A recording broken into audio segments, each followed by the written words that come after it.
Здравствуйте, дорогие телезрители!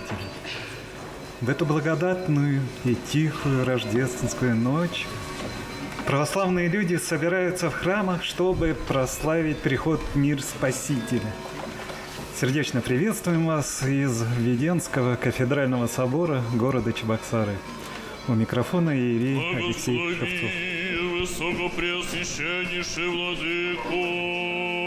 Благословен Бог наш всегда, ныне и присно, и во веки веков. Слава тебе, Боже наш, слава тебе! Царю небесный, утешителю души истины, и же вестесый, и вся исполняй сокровище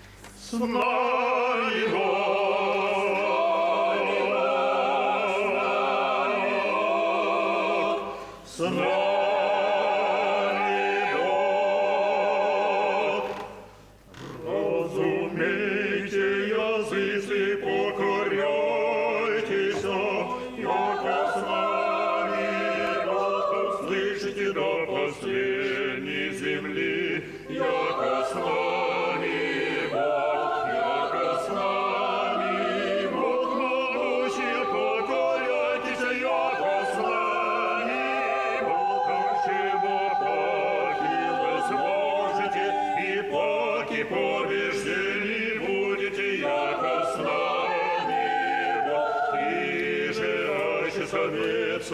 Вы смотрите прямую трансляцию праздничного богослужения, которое проходит в главном храме Чувашской митрополии.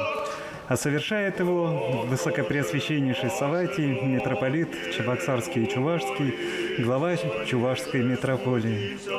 Ежегодно в эту ночь православные люди спешат в храмы, чтобы прославить пришедшего на землю Спасителя мира, провести время в совместной благодарственной молитве и поделиться рождественской радостью друг с другом.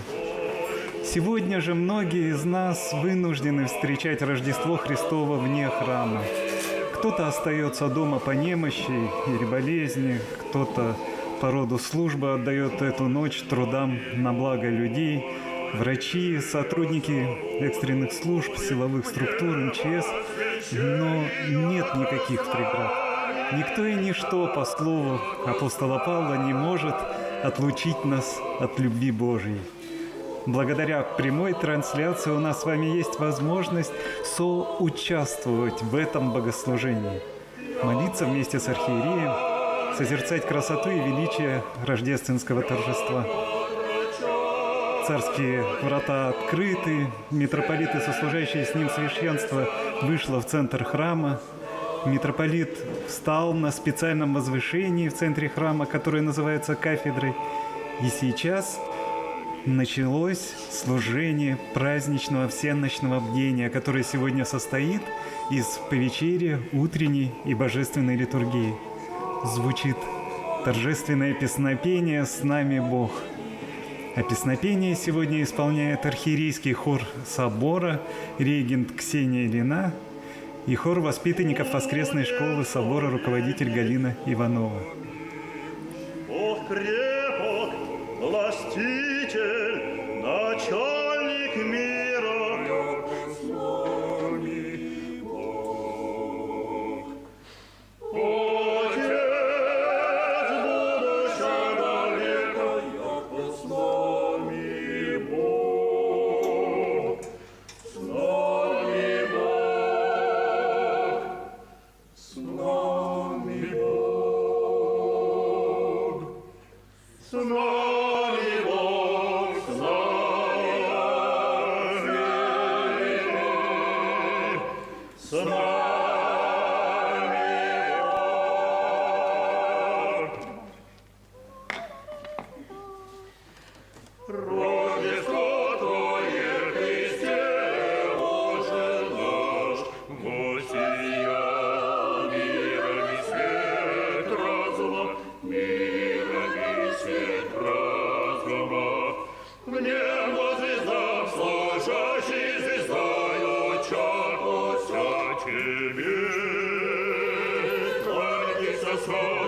правды тебе, памятнича солнцу правды, и тебе верите, и тебе верите, с высоты востока, Господи, слава тебе.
Совершившийся вниз, не вырождается и кого не сливает.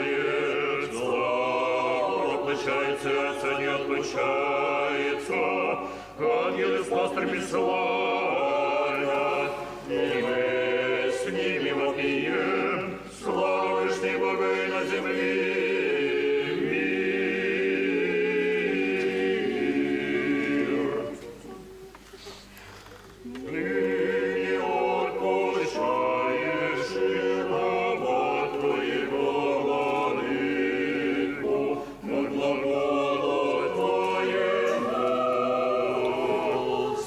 В основу песнопения «С нами Бог», которое продолжает звучать под сводами храма, положено пророчество Исаии. Этот пророк, живший за 700 лет до Рождества Христова, возвестил спасение людям от рождения Богомладенца Христа, рождения от Девы Марии. Пророк Исаия свидетельствовал о многих событиях земного пути Христа, а также пророчествовал о страданиях, которые Христос должен будет понести ради спасения рода человеческого.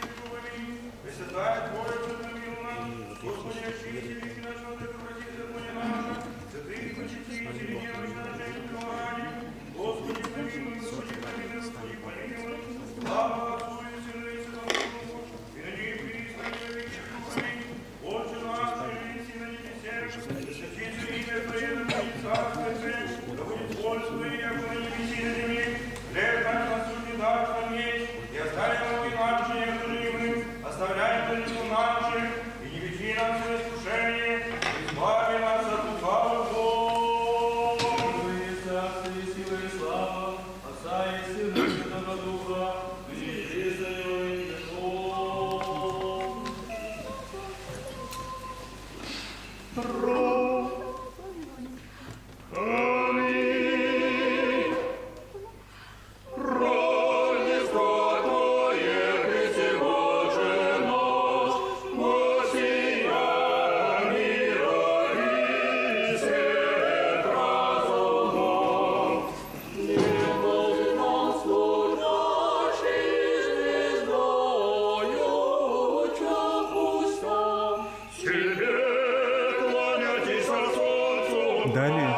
архиерейский хор исполняет рождественский тропарь. Это краткое песнопение, посвященное празднуемому событию. Слово «тропарь» греческого происхождения «тропос» — это фигура речи, это поэтический текст, в котором излагается главная идея праздника, его квинтэссенция. Главный гимн Рождества в православной церкви – это тропарь праздника, который датирует IV веком. Его поют во время рождественского богослужения еще несколько дней спустя, вплоть до 13 января. Во время рождественской службы он исполняется несколько раз, и хору подпевает весь храм. Этот гимн говорит о познании Бога человеком. Пути к этому познанию могут быть разными, в том числе и через научное исследование звезд, как это произошло с волхвами, древними астрологами. А именование Христа Солнцем правды указывает, что Спаситель – это источник света, источник жизни, источник чистоты и праведности. Хор поет: «Рождество Твое, Христе Боже наш, озарило мир светом знания, ибо через него, служащие звездам, звездою были научены Тебе поклоняться солнцу правды и знать Тебя с высоты восходящее светило. Господи, слава Тебе!»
Хор исполняет степенные.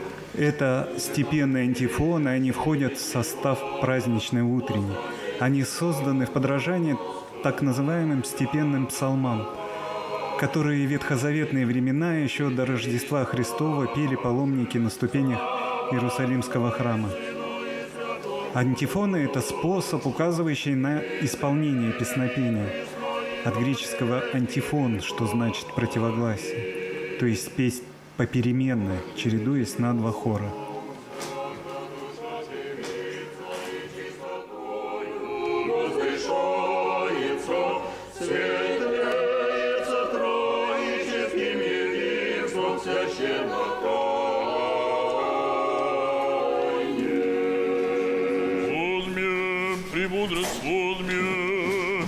Прокимель глаз четвертый, и чрева прежде денеца родився, клятся Господь и не раскается. Мы видим, как протодиакон вышел из алтаря, взял с престола Евангелие. В каждом православном храме всегда на престоле в алтаре лежит Евангелие. Это благая весть о пришествии в мир Спасителя и о совершенном им деле искупления рода человеческого. Сейчас Евангелие будет прочитан. Будет прочитан отрывок, повествующий о Рождестве Христовом. Это Евангелие от Матфея, глава 1, стихи с 18 по 25. Но перед чтением Священного Писания, в данном случае Евангелия, в храме прозвучал прокимен.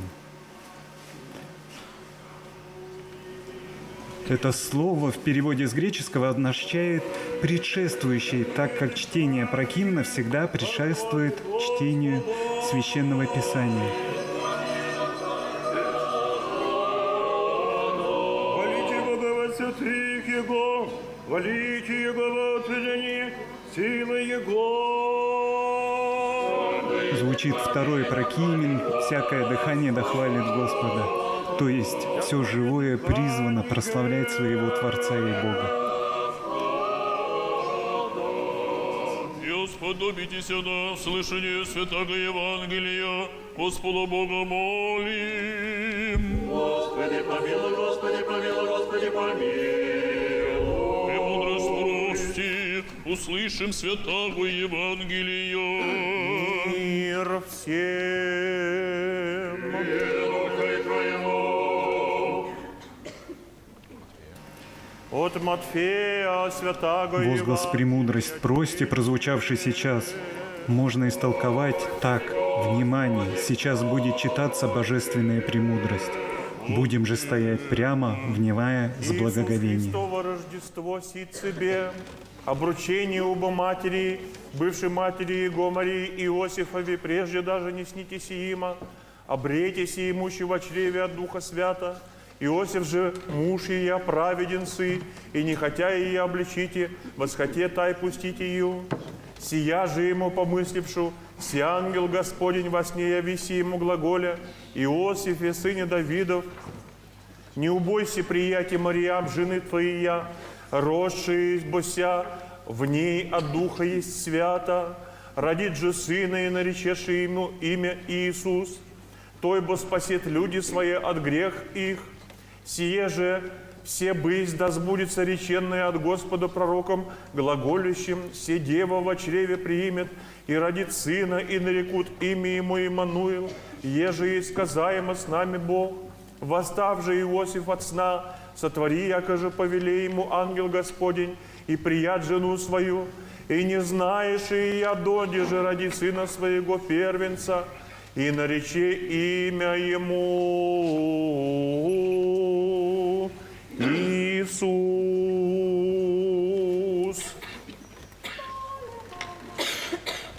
Слава Тебе, Господи, слава Тебе. Христос рождается, славите Христос, небеслящийся Христос, на земле возноситесь, Господи, вся земля. Христос рождается, славите, Христос с небес встречайте, Христос на земле возноситесь. Пой Господу вся земля, и с весельем воспойте люби, ибо Он прославился. Так в русском переводе звучит текст песнопения, которым начинается исполнение рождественского канона. Это особо торжественная часть утренней. Канон – это духовно-поэтическое произведение, составленное по определенным правилам. Само слово «канон» означает «мера» или «правило». Канон состоит из 9 основных частей песни. Над составлением рождественского канона потрудились два брата – Косма Маюнский и преподобный Иоанн Дамаскин, жившие в VIII веке в Дамаске. Определенное влияние на их творчество оказали произведения церковного красноречия, проповеди. Например, Ирмос первой песни составлен по мотивам слова на Рождество святителя Григория Богослова, отца и учителя церкви, жившего в IV веке. Ну, а сам канон, как форма византийского гимнотворчества, окончательно сложился в IX веке.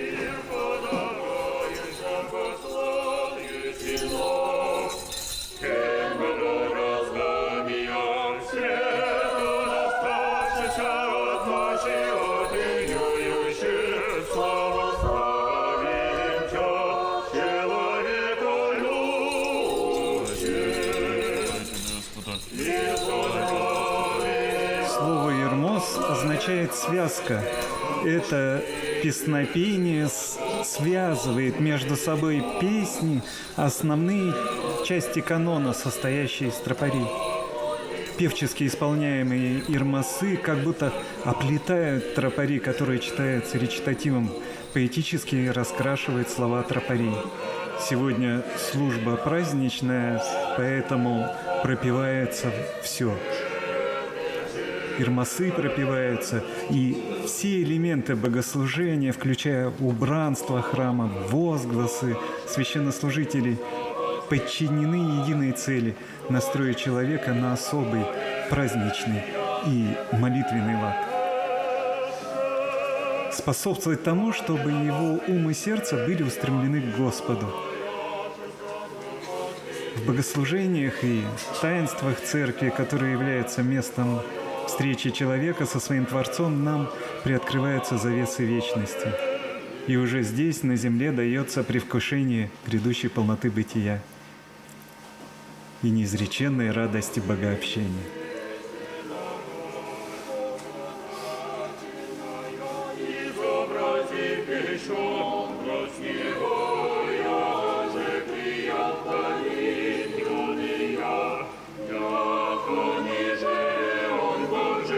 Сегодня правящему архиерею сослужат клирики храма Пресвятой Богородицы города Чебоксары.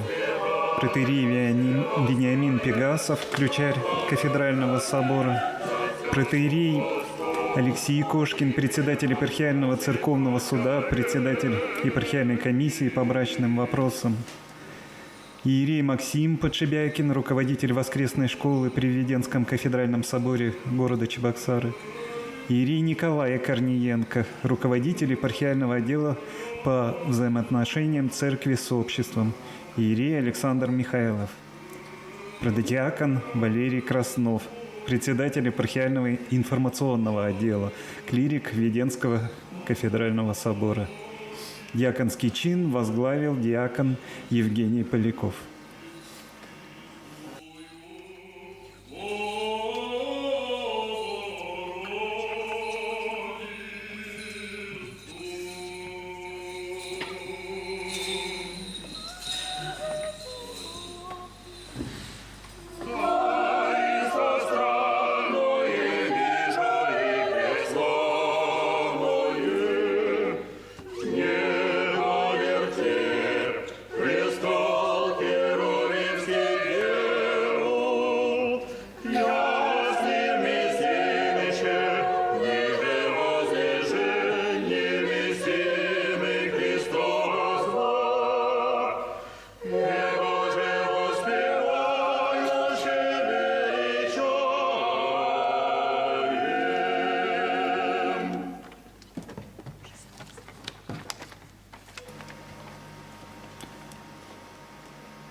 Девятой песней завершился пение канона.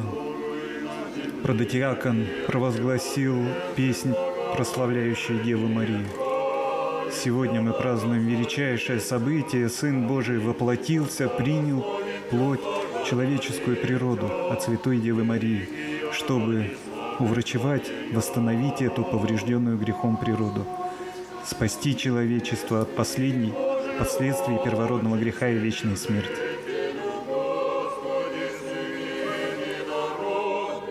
Иисусе Христе и святые души. Господи Боже, Отче Божий, Сыне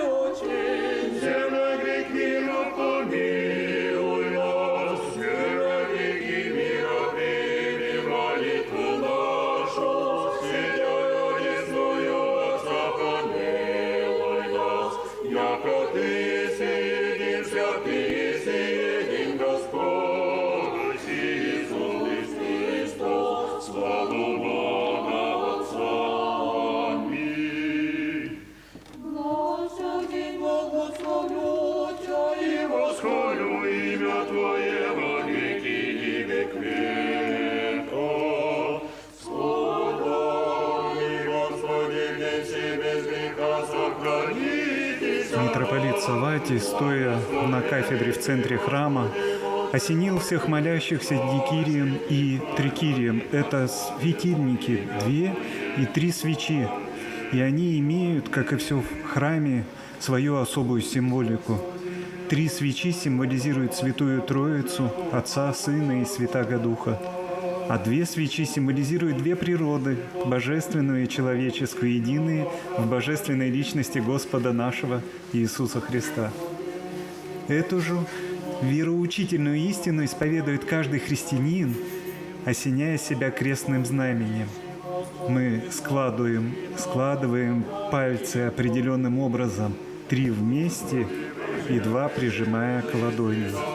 3 во исповедание Святой Троицы и 2 во исповедание соединения 2 природ в Господе нашем Иисусе Христе. Господи, Тебе прибегу, Научи нас творить и волю Твою, яко Ты еси Бог мой, яко в Тебе источник живота, во свете Твоем озрим свет, прояви милость Твою, ведущим Тя. Святый Боже, святый крепкий, святый бессмертный, помилуй нас. Святый Боже, святый крепкий, святый бессмертный, помилуй нас. Святый Боже, святый Великое славословие, этот торжественный хвалебный гимн завершается пением Трисвятаго. Святый Боже, святый крепкий, святый бессмертный, помилуй нас. Ангельская песнь, прообраз, который мы встречаем еще в Ветхом Завете, как пророчество, как исповедание, что Бог откроется человечеству в Святей Троице.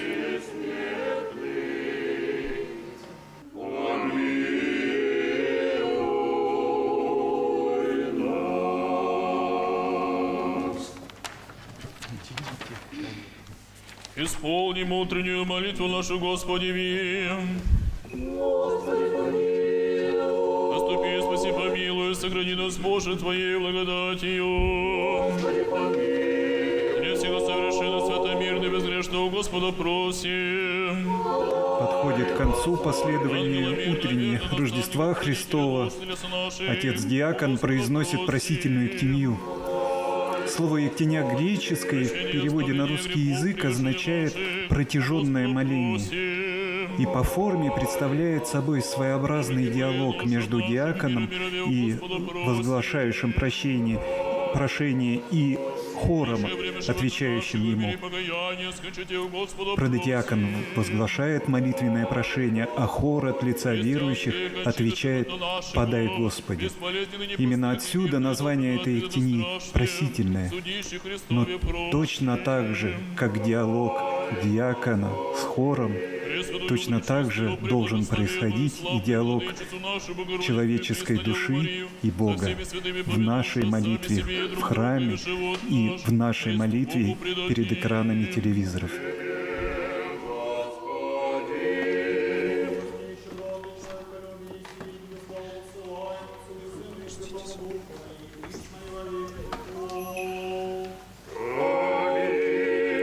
Мир всем. Главы наша, Господи, преклоним.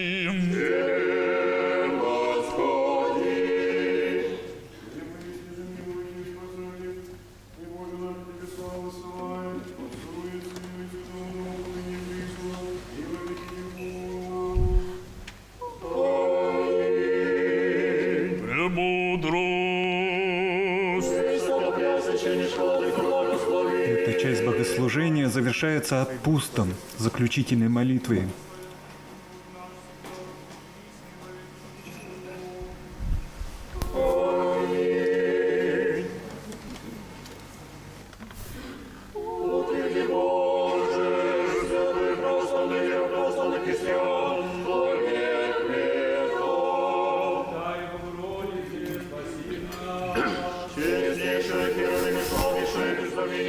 прими засление Бога, слава родшую, сущего, Богородицу Тебя величаем.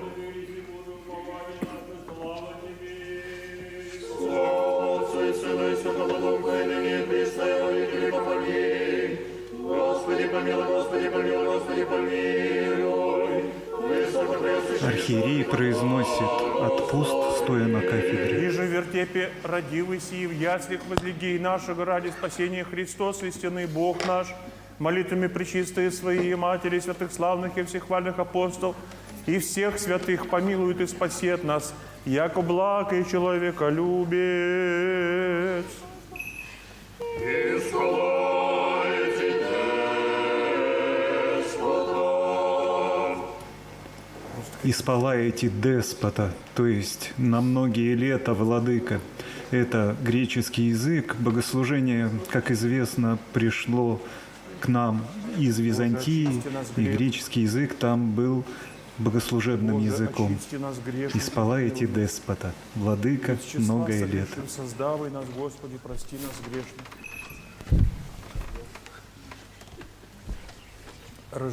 Царю Небесный, утешителю души истины, и же везде и вся исполняя сокровища благих и жизни подателя, прииди в силе севны, очисти от всякой скверны, и спаси блаже души наши. Слава в вышних Богу и на земли мир, в человецах благоволение.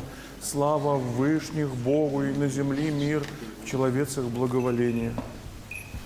Господи, усне наше отверзиши, и уста наши возвестят хвалу Твою. Время сотворения Господи, высокопреосвященнейший Владыка, благослови. Помолись о нас, высокопреосвященнейший Владыка, помяни нас, высокопреосвященнейший Господь Владыка. Бог по царстве Своем всегда. Служение рождественской праздничной утренней закончилось, и за ней началось, последовало служение божественной литургии. Слово «литургия» греческое по-русски означает «общее», соборное, совместное дело. Это важнейшее христианское богослужение. Во время литургии совершается таинство Евхаристии или по-русски благодарение. Хлеб и вино в алтаре, на престоле. Благослови, Владыко.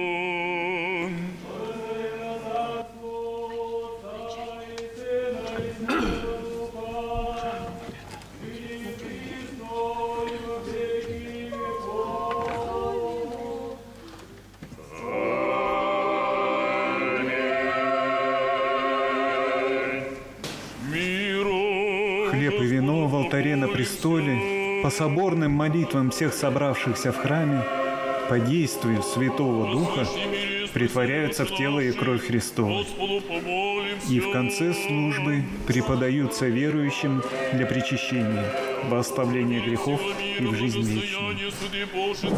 Звучат слова «мирной Евтинии». Мирной она называется по тому, как начинается первое ее прошение. И это же название «мирное» говорит нам о том, в каком духе, в духе мира, чистоты, света мы должны приступать к совершению главного таинства христианской церкви.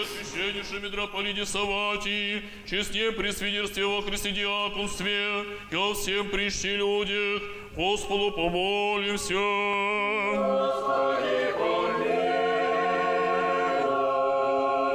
О богохраними стране нашей, властях и воинствия, Господу помолимся.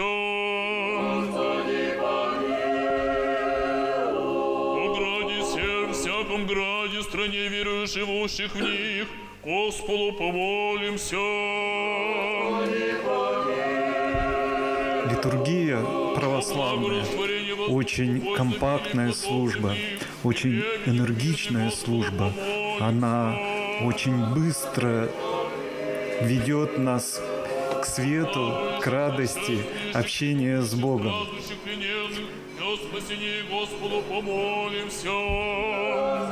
Мы спросили благословения священника, архиерея, Господа, и начали службу, и мы попросили Бога истончить пространство и время, чтобы оказаться не здесь, не в этом храме, а в Сионской горнице, чтобы из рук самого Христа на Тайной вечере принять хлеб, который стал больше, чем хлебом, и вино, которое стало больше, чем вином. Мы просим Бога принять нас в гражданство Царствия Небесного.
Часто служим слова «Аллилуйя», слушаем слово «Аминь». Это отголосок еще ветхозаветного богослужения, пришедшие к нам из еврейского языка.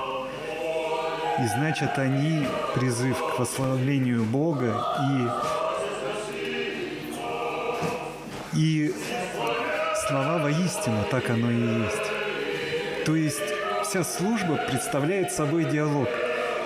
Священник от нашего имени произносит нечто в алтаре, а хор от имени народа отвечает истинно так. И мы с этим соглашаемся.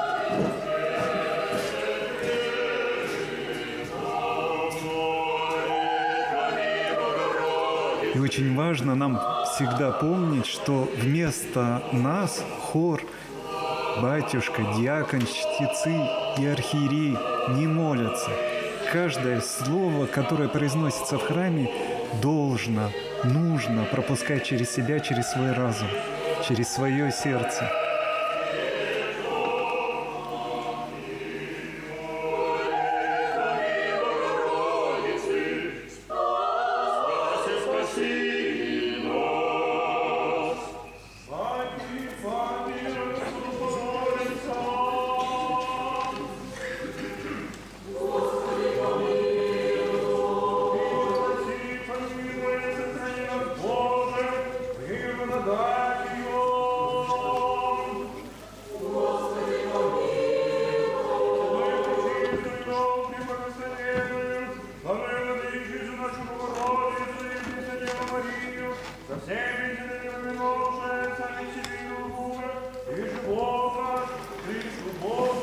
Мы вошли в Царствие Божие в этой божественной службе.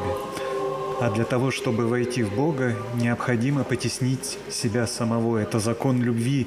Бог есть любовь, а любовь себя утесняет.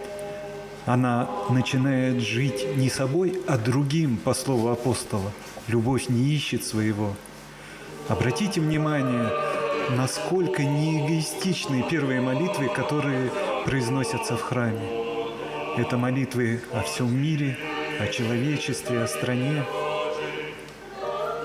И только под самый конец избави нас от всяких скорби, гнева и нужды.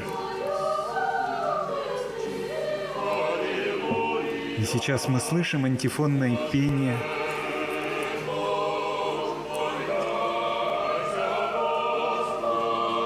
которые прославляют Бога. 3 типа молитвы известны в православии: просительная, благодарственная и славословящая. И православие, православие – это именно и есть умение славить Господа, когда душа просто настолько близко ощущает Бога, что просто поет и радуется. Не только этой рождественской святой ночью, за каждой божественной службой. Обратите внимание, что на самой литургии нет ни одной покаянной молитвы. Время покаяния – это время на всенощной, на часах, а на литургии остается только радость. Душа только поет, ликует и радуется.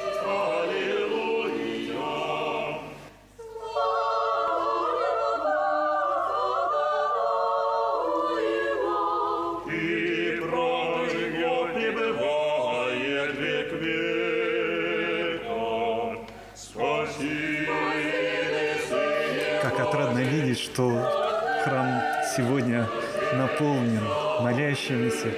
За богослужением также молится министр культуры Чувашии Светлана Анатольевна Каликова и министр здравоохранения Чувашии Владимир Геннадьевич Степанов.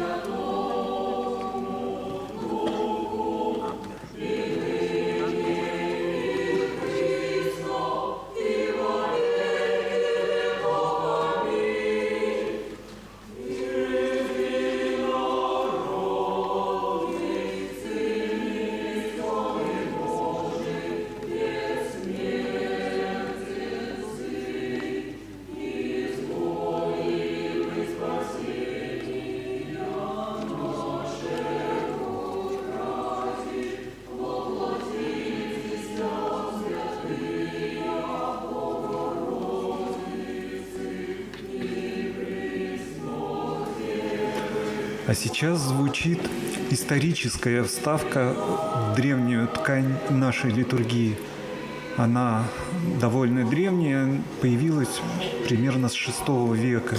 Император Юстиниан, благоверный, православный император, как святой, почитается в нашей церкви. Это именно он построил храм Святой Софии в Константинополе. И при императоре Юстиниане был издан кодекс, и он был очень сильным богословом. Именно этот император написал молитву «Единородной Сыне», которая сейчас звучит в храме, которая с той поры стала частью нашей литургии. По сути, это очень краткий символ веры, наше исповедание веры в Христа как нашего Спасителя.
Обратите внимание, царские врата открыты нашим взором. На архиерейской службе, на архиерейской литургии это так и принято. Но мы должны понимать, что во всех храмах в соответствии с указом святейшего патриарха Кирилла еще от 14 года в день Рождества Христова благословлено совершать божественную литургию с отверстыми царскими вратами по Отче наш.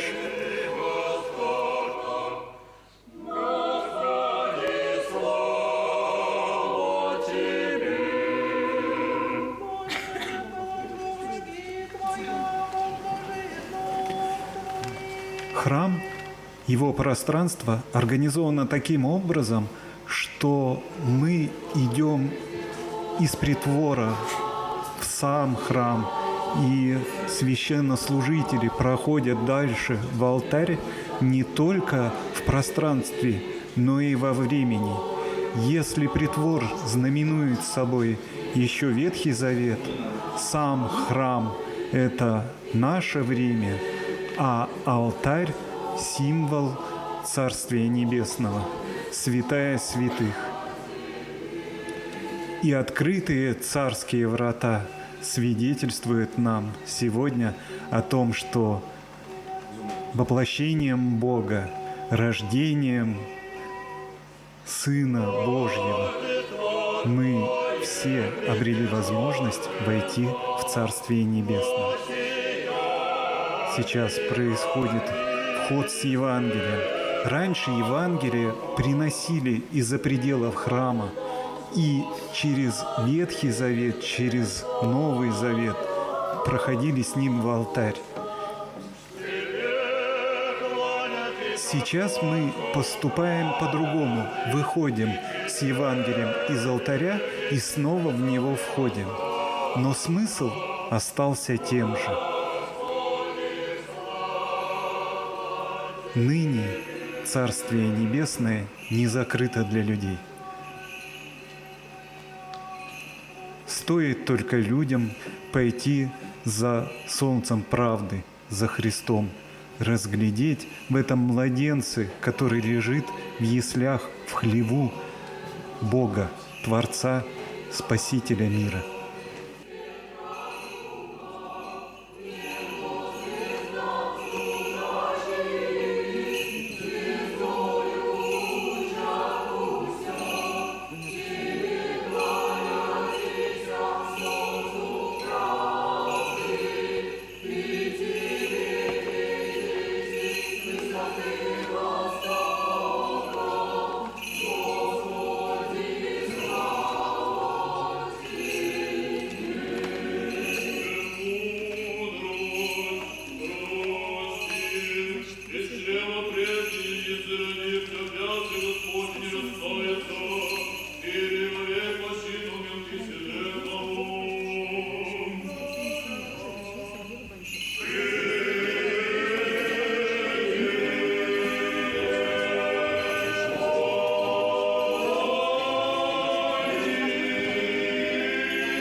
совершают кождение престола, иконостаса, клиросов, верующих, молящихся, собравшихся в храме.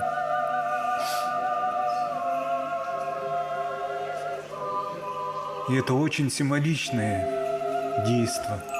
Обратите внимание, что владыка кланяется людям, находящимся в храме, во исповедание того, что каждый человек – это образ Бога.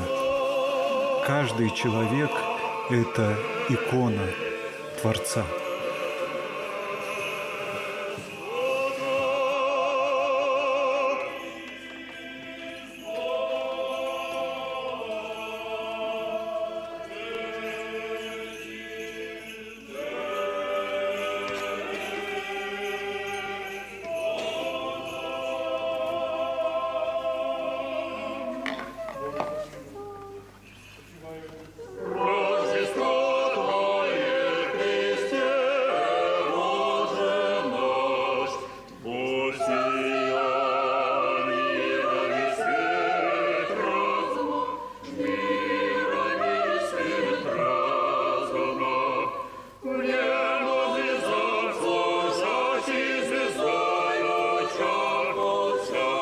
Снова звучит тропарь Рождества, напоминающий нам о том, что первыми к Христу, к младенцу пришли волхвы, астрологи древние, которые по звезде узнали место и время, где родится царь иудейский.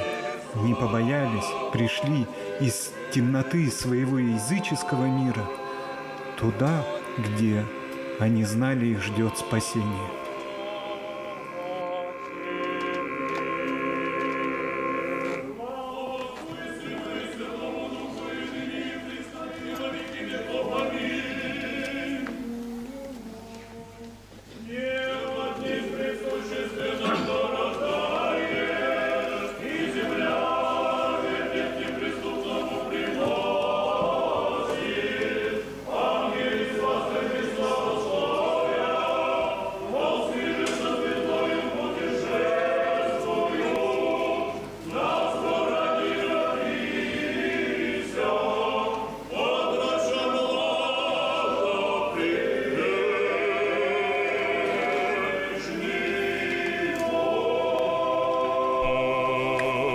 Прозвучало еще одно богодухновенное песнопение «Кандак». Дева сегодня сверхсущественного рождает, и земля пещеру неприступному приносит. Ангелы с пастухами славословят, волхвы же со звездою путешествуют, ибо ради нас родилось дитя молодое, предвечный Бог.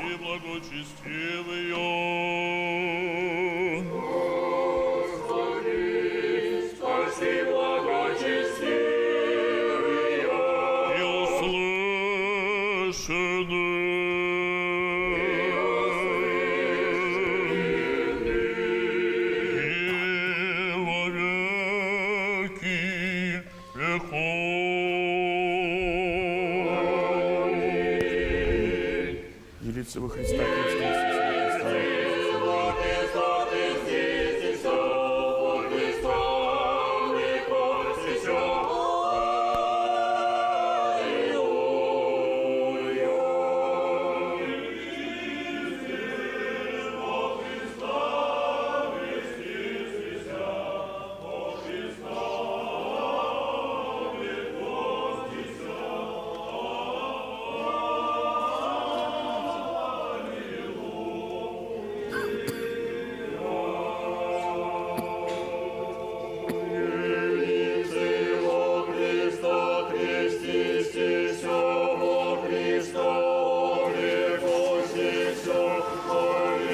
Звучит песнопение, которое многим известно по чину крещения. И посети виноград сей, и утверди, и его же насади, десница твоя. Елицы Во Христа крестистися. Во Христа облекостися.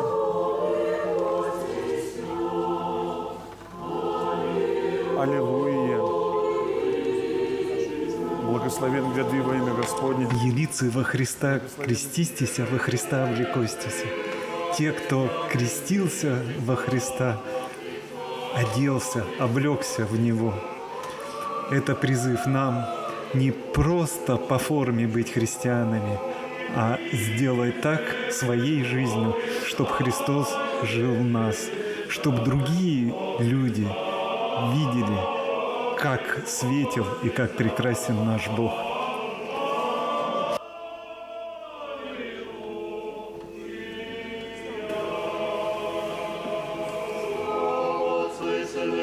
А еще это отголосок того, что в древние времена крещение новообращенных старались приурочить к большим праздникам, к Пасхе, к Рождеству. И люди постились, готовясь к принятию святого крещения. И накануне праздника крестились. И на праздничной ночной литургии первый раз могли причаститься. Именно воспоминания о тех временах – это песнопение. «Елицы во Христа крестистися».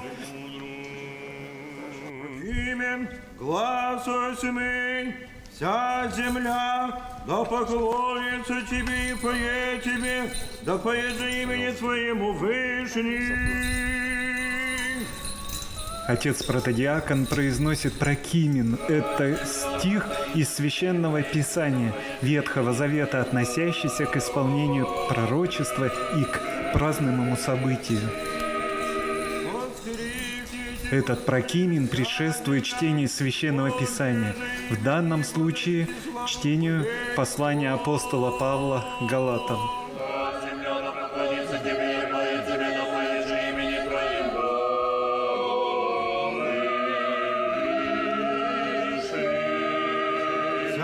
Земля да поклонится Тебе и поет Тебе. Да поет же имени Твоему.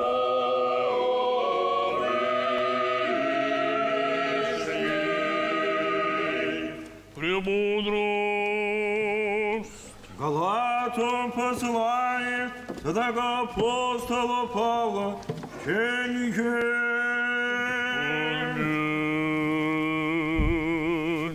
Братья, когда придет кончина лета, посла Бог Сына Своего Единородного, рождаемого от жены, бываемо по закону, да под законы искупит, да во усыновление воспримем. Да яко естественными посла Бог, Бога Сына Своего, сердце ваше, вопиюще Ава Отче. Тем же уже не раб, но сын, а ще же сын и наследник Божий Иисус Христос.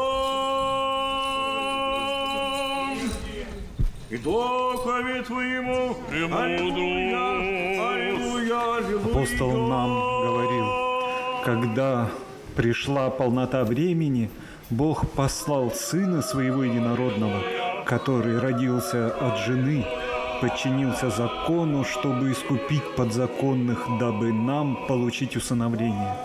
А как вы сыны, то Бог послал в сердца ваши Духа Сына Своего, вопиющего Ава Отче. Посему ты уже не раб, но сын, а если сын, то и наследник Божий через Иисуса Христа. Этот отрывок повествует о воплощении Сына Божьего и, как следствие этого воплощения, усыновление человечества Богу Отцу. Теперь мы все люди Богу Отцу родные. Благо благослови высокопреосвященнейший владыку, благовестителя святого апостола и евангелиста Матфея. Бог молитвами святаго славного всехвального апостола и евангелиста Матфея да даст тебе глагол, благовествующему силою многою, во исполнение Евангелия возлюбленного Сына Своего, Господа нашего Иисуса Христа. Аминь. Тем временем отец-диакон получил благословение архиерея на чтение Евангелия. От Матфея, 2 глава, 1-12 стихи. Евангелие будет возглашаться на середине храма. Евангелие чтение. Слава Тебе, Господи, слава Тебе! Иисус уродшуся в Вифлееме Иудейсте, во дни Ирода царя, сего свет восток предоша во Иерусалим, глаголюще, где есть рождеся царь иудейский, видихом бо звезду его на востоце, и предохом поклонитесь ему.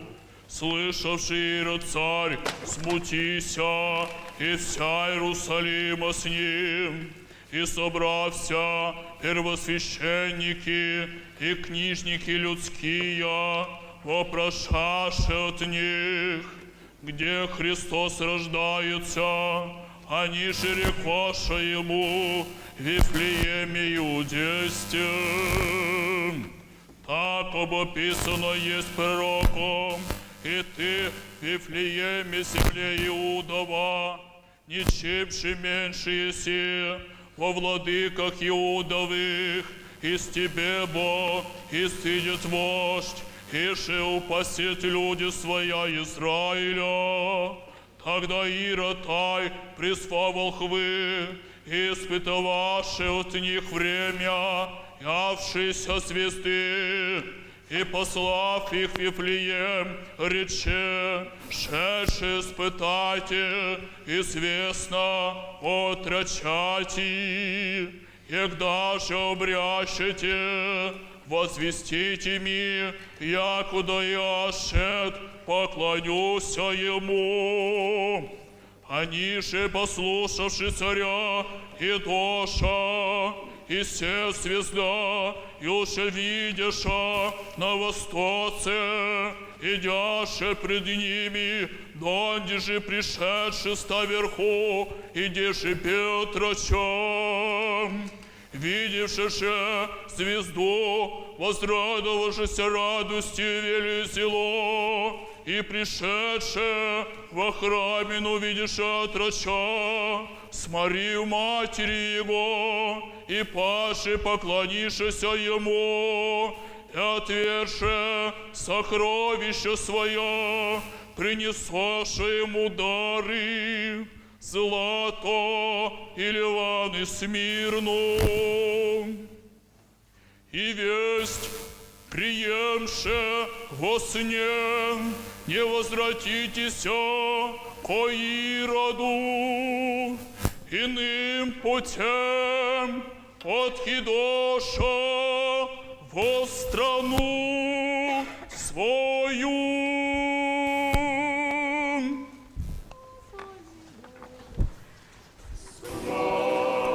Мы вновь услышали рассказ о том, как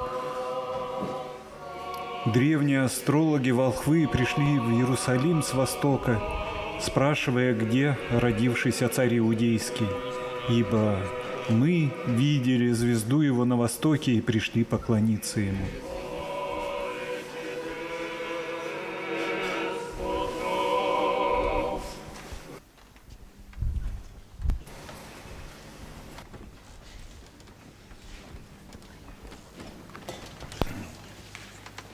Рождественское послание патриарха Московского и всея Руси Кирилла архипастырям, пастырям, диаконам, монашествующим и всем верным чадам Русской Православной Церкви. Возлюбленные о Господе архипастыри, всечестные пресвитеры и диаконы, боголюбивые иноки и инокини, дорогие братья и сестры. Неизреченная любовь Божия собрала нас ныне, чтобы в единстве Духа и союзе мира встретить один из наиболее торжественных и вместе с тем таинственных праздников Церкви – Рождество Господа нашего Иисуса Христа. Прославляя пришествие в мир Спасителя, сердечно поздравляю вас, всех, мои дорогие, с этим радостным событием, открывшим новую эпоху в отношениях между Богом и человеком. Каждый раз, вглядываясь в произошедшие 2 тысячелетия назад, мы пытаемся постичь величие чуда Боговоплощения и не перестаем удивляться благости и милости нашего Создателя. На протяжении долгих веков человечество томилось в напряженном ожидании обещанного Господом примирителя, царя праведного и спасающего, на имя которого будут уповать народы. И вот, когда, наконец, наступила полнота времен, младенец родился нам, дабы всякий верующий в Него не погиб, но имел жизнь вечную. Любовь Божия, превосходящая разумение, послала в мир не ходатая, не ангела, не сильного и могущественного правителя, как думали люди. Сам Бог воплотился, чтобы освободить человека от власти греха и зла. Достойно изумления, что величайшее в истории событие, о котором возвещали ветхозаветные пророки и которые предчувствовали даже выдающиеся мыслители древности, совершилось столь скромно и внешне неприметно. Спал Вифлеем, спал Иерусалим, спала вся Иудея. Господь Вседержитель, Царь царей и Владыка Вселенной явился миру не под торжественные звуки трубного гласа и всеобщего ликования, но смиренно и кротко в ночной тиши у Бога пещеры, воспеваемый сонмом ангелов и немногими пастухами, пришедшими посмотреть, что случилось. В самом начале своего земного пути Господь словно хочет в пределах унижения показать образ добродетеля.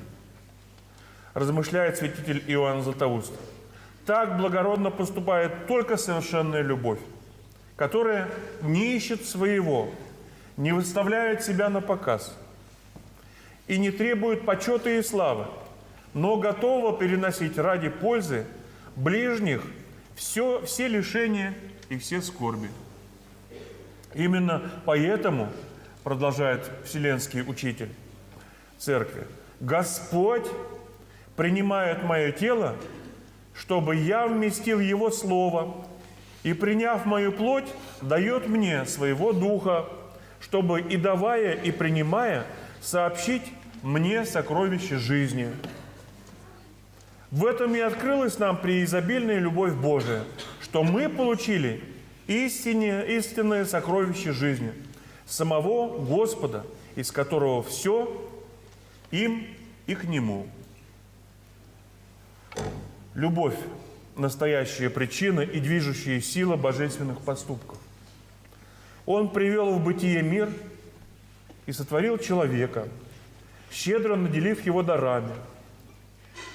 По любви пришел спасти его, когда тот отпал от общения со своим Творцом. По предназначению Создателя весь смысл человеческой жизни заключается в том, чтобы мы любили друг друга.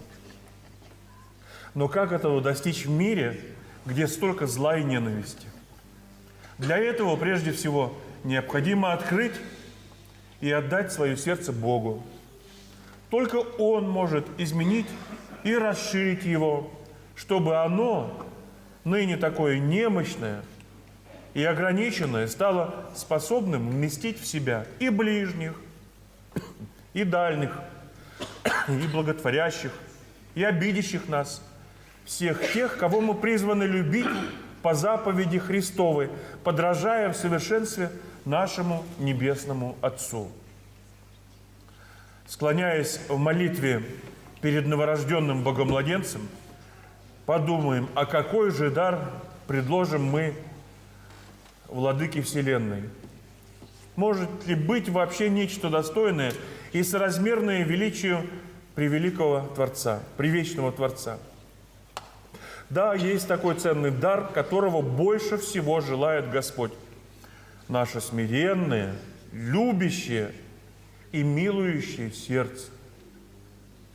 Будем же прославлять воплотившегося Христа не только прекрасными песнопениями и поздравительными сообщениями, но прежде всего добрыми делами. Поделимся светлой рождественской радостью с нуждающимися, согреем нашей заботой ближних, посетим больных и обремененных скорбями, утешим и поддержим унывающих, покроем молитвой всех в смятении и печали сущих. Великая спасительная сила любви исцеляет равнодушие и злобу, врачует ненависть и обиды. Она смягчает нравы ожесточенных и исправляет многие кривизны общественных отношений. Если будем поступать так, воистину исполним свое высокое христианское призвание, ибо этим излиянием любви, по слову преподобного Исаака Сирина, мы уподобляемся Богу.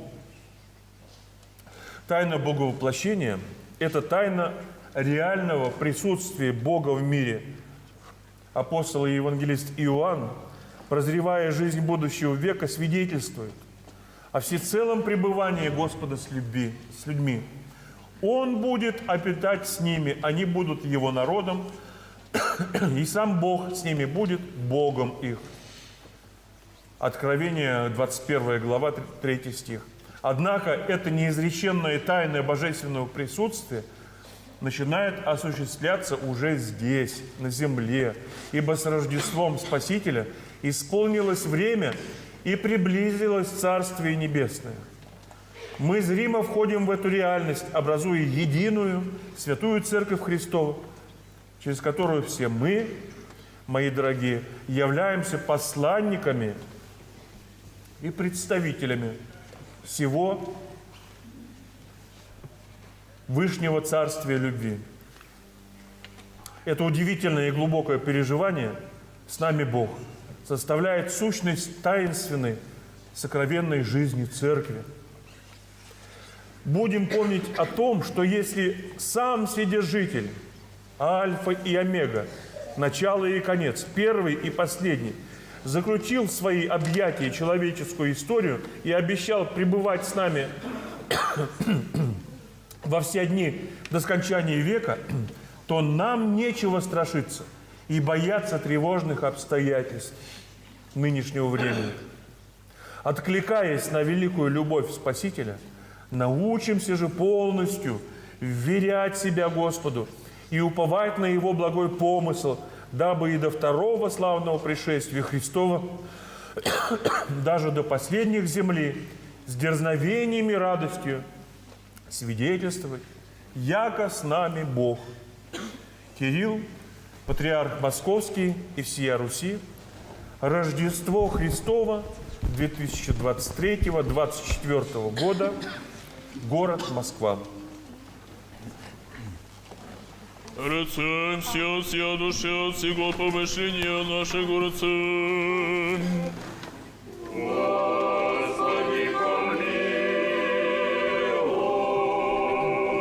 Господи, Вседержителя Божий, Отец наших, молим Тебя, услыши, помилуй. Тем временем продолжается служение литургии Диакон возглашает сугубую тенью. Это тения с особыми, сугубыми прошениями, в ответ на которые хор трижды отвечает: «Господи помилуй, Господи помилуй, Господи помилуй».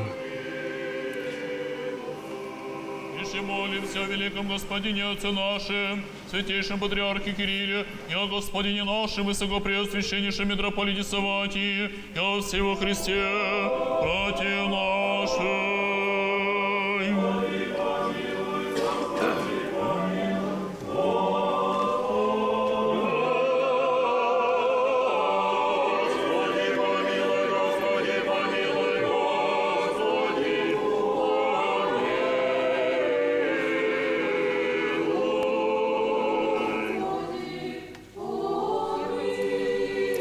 Сейчас мы видим, как на престоле святая святых раскрывается антиминц, особый плат, положенный на престол, на котором будет совершаться таинство Евхаристии.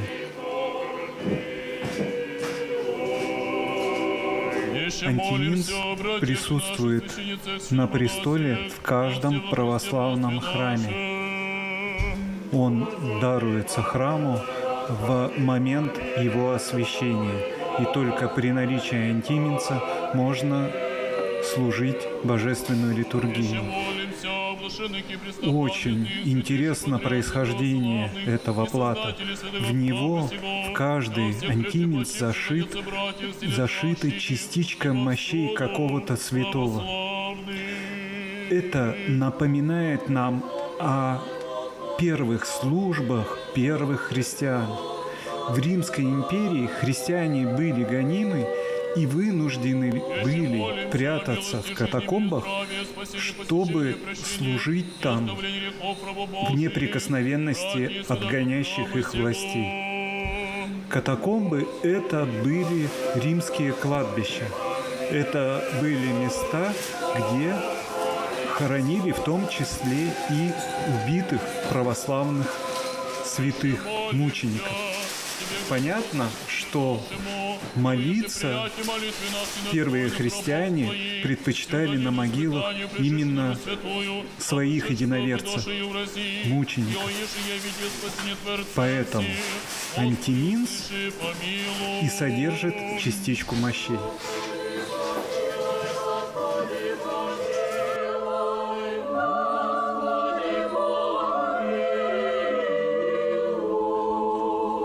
Еще молимся, и уеше благосердием и милостью презрите на воинство, и вся защитники Отечества нашего, и уеше утверди нас всех в вере, единомыслии, здравии, силе Духа. Пред все, Господи, услыши, и милостивно помилуй. Господи, помилуй, Господи, помилуй, Господи, помилуй. Еще молимся о плодоносящих и добродеющих во свете, и в всечестнем храме всем, труждающихся, поющих и предстоящих людях, ожидающих о Тебе, великие и богатые милости. Господи, помилуй, Господи, помилуй, Господи, помилуй.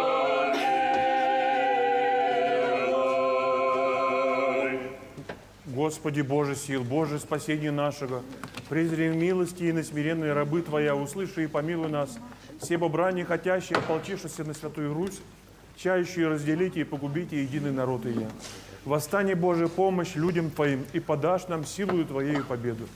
Верным чадом Твоим, о единстве русской церкви ревнующих, поспешествуй, в духе братолюбия укрепи их и от бед избави, запрети раздирающим во омрачении умов и ожесточении сердец ризу Твою. Я же есть церковь жива Бога, и замыслы их неспровергны. Благодатью Твоей власти придержащие ко всякому благу настави и мудрости обогати. Воины и вся защитники Отечества нашего в заповедях Твоих утверди. Крепость духа им не спасли, от смерти ран и пленения сохрани. Лишенные крову и в изгнании сущие в дому введи, алчущие напитай, Недугующие и страждущие укрепи и исцели. В смятении и печали, сущим надежду благую и утешение подашь. Всем же во дни сия убиенным и от ран и болезней скончавшимся, прощение грехов даруй и блаженное упокоение сотвори. Исполни нас, я же в Тебя веры, надежды и любви, восстави паки во всех странах святые Руси, мир и единомыслие, друг к другу любовь, обнови в людях Твоих, якода единими усты и единым сердцем исповемося Тебе, единому Богу, Троице славивному. Ты бы есть и заступление, и победа, и спасение уповающим на Тебя, и Тебе славу воссылаем, Отцу и Сыну и Святому Духу, ныне и присно, и во веки веков. Аминь.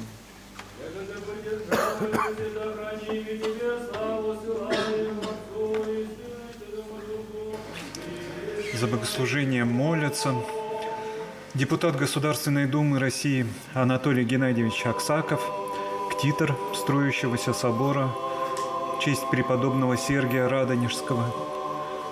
И за богослужение молится мэр города Чебоксары, глава администрации Денис Вадимович Спирин.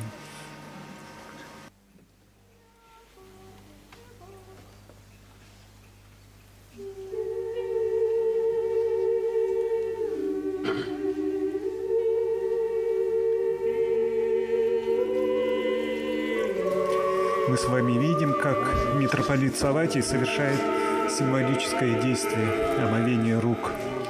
Оно напоминает нам о том, что приступать к Святой Евхаристии следует только с чистой совестью. Начинается пение херувимской песни.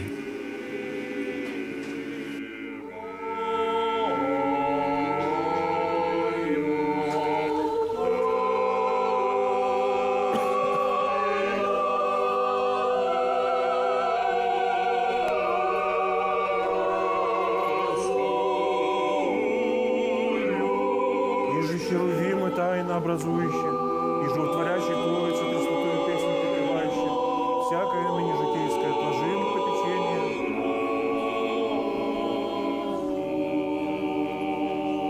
И же Херувимы тайно образующие, и животворящие Троицы Пресвятую песню припевающие, всякое ныне житейское отложим попечение.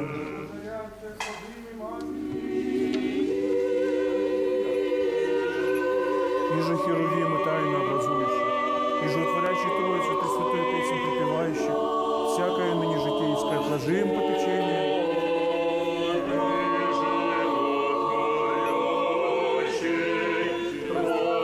Протоиерейство и воинство, диаконство, чтобы помиловал Господь по царству своим всегда.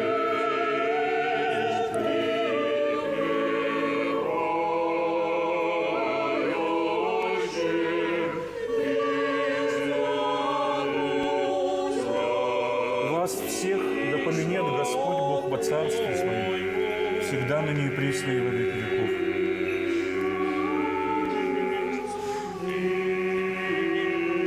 Сейчас будет совершаться священнодействие, которое называется Великий Ход. Церковь на Великом Ходе в своих молитвах поминает предстоятелей РПЦ, Русской Православной Церкви, архиереев, митрополитов, епископов, все священство, всех православных христиан. Звучит херувимская песня.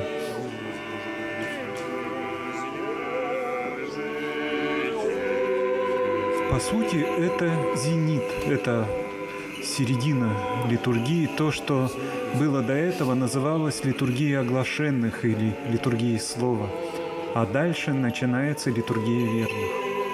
Различие этих частей следующее. В первой части мы что-то делали, мы молились, мы вспоминали, мы размышляли, и это наша человеческая деятельность. А вот то, что будет дальше, это таинство. И это то, что человеку сделать не по силам. Здесь действует сам Бог. И поэтому мы честно капитулируем в этой части.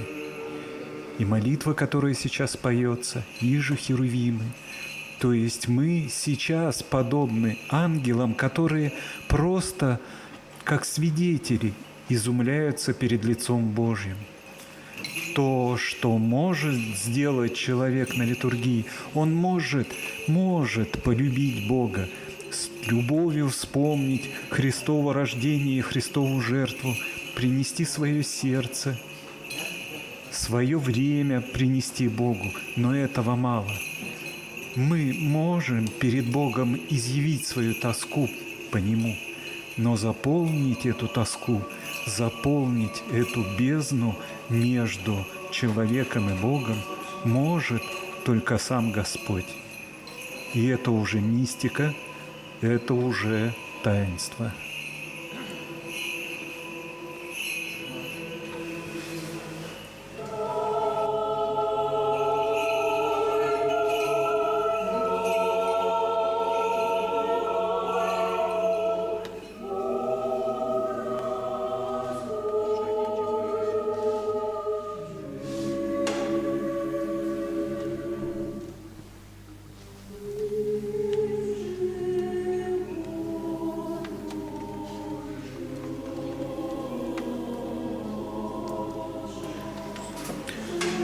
Чтобы полностью понимать, что сейчас происходит, нужно обратиться взглядом к истории нашего богослужения. Когда-то эта часть службы совершалась так. Прихожане вначале собирались в притворе. Там они пели псалмы. Это образ Ветхого Завета. Притвор, псалмы, песнопение Ветхого Завета. Прихожане приносили свои дары, необходимые для совершения литургии. Они приносили свои хлеб и вино. Наше богослужение родом из Средиземноморья, поэтому там у каждого дома свое вино, свой хлеб, свое оливковое масло. А затем по пении ветхозаветных песнопений священник с Евангелиями народа приходили из притвора в сам храм, где сейчас стоят молящиеся, то, что мы сейчас видим. При этом пелись заповеди блаженства, другие евангельские песнопения, и это уже учение Христа, это есть образ Нового Завета. Это сам храм. Здесь. И до сих пор в нашей службе читается и истолковывается Евангелие. Люди приносили свои дары и складывали к жертвеннику, который тогда стоял в центре храма. Передавали епископу, священнику с просьбой помянуть их своих, их близких. Поэтому у нас звучала сугубо ектенья. Предстоятели диакон выбирали лучшие дары, лучший хлеб и вино из принесенных прихожанами и вносили их в алтарь. Образ Царствия Небесного, чтобы затем вернуть людям освященными, приложенными, притворенными Богом. Сейчас пространство нашего богослужения изменилось, и оно все проходит в алтаре. Поэтому священник, архиерей, священнослужители, диаконы сначала выйдут из алтаря, а потом снова туда войдут. Но когда-то все было устремлено в одну линию. Из притвора, из Ветхого Завета, через храм, Новый Завет, в Царствие Небесное, в алтарь.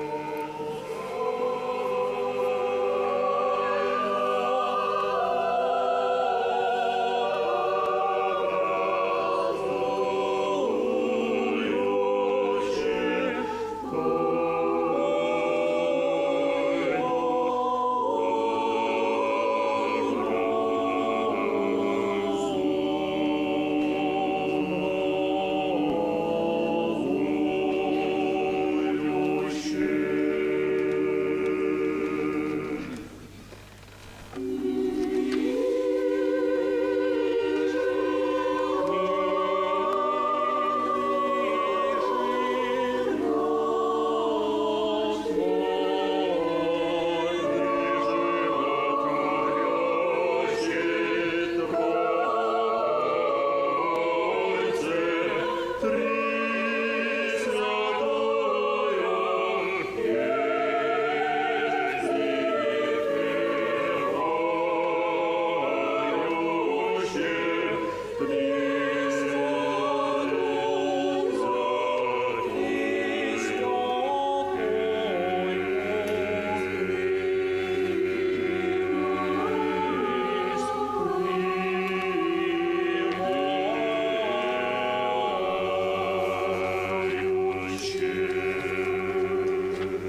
Диаконство Твое да поменет Господь Бог во Царстве Своем, всегда на ней пресни во веки веков.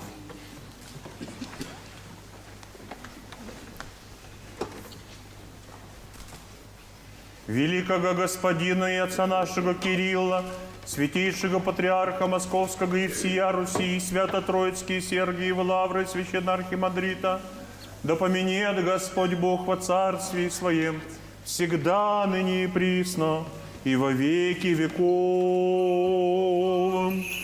Благообразный его Сергеев,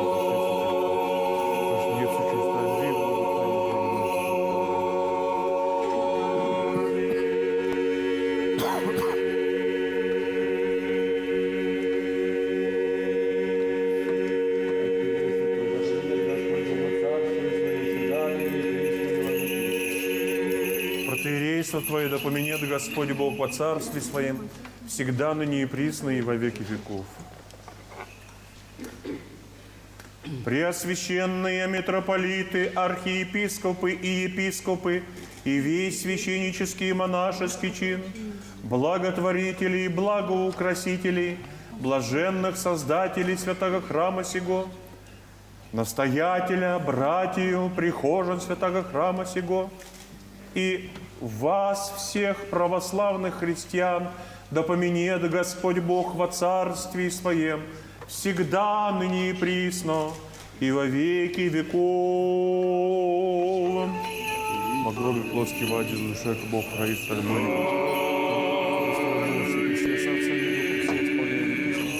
Яко живоносец, яко рая крастейство, Троица учитывая всяком царстве.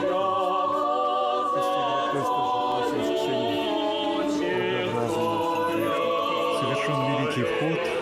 В это время дискос с хлебом и чаша с вином поставляются на престол и покрываются особым платом, воздухом. Молитвенное поминовение совершается всех верных членов церкви. И это повиновение говорит о том, что священная жертва Евхаристии будет принесена за здравие и о спасении всех поминаемых.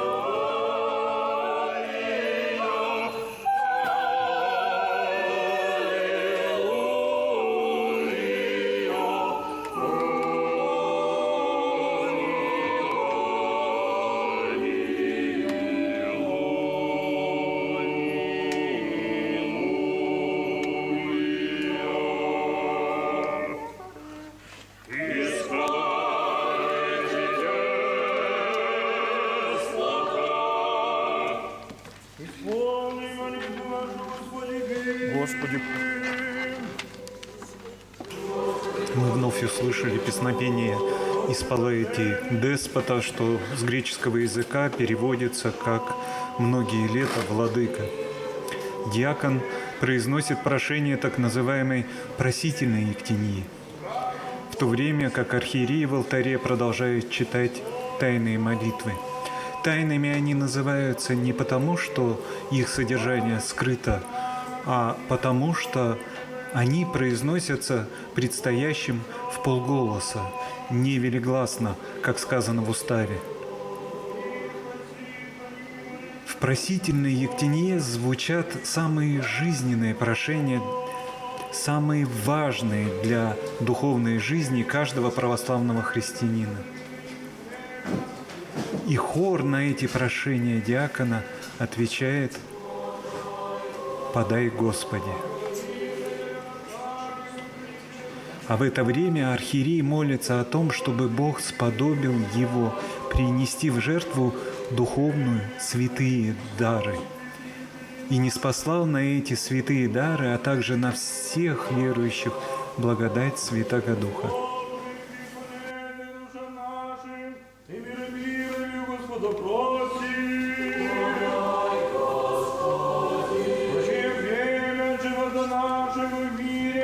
И покаяние скончати, у Господа просим.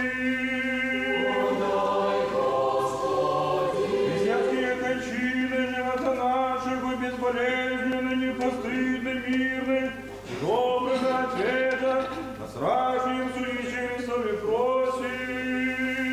Подай, Господи. И святую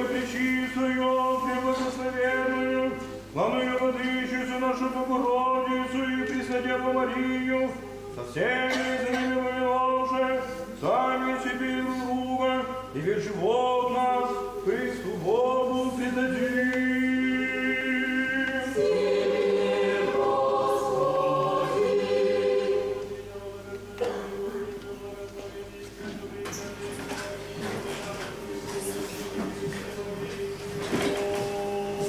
Просительная Ектеня завершается возгласом щедротами единородного Сына Твоего, с Ним же благословенный си, со пресвятым и благим же творящим Твоим Духом ныне и присно и во веки веков. И далее верные будут готовиться к возношению святых даров и исповеданию православной веры.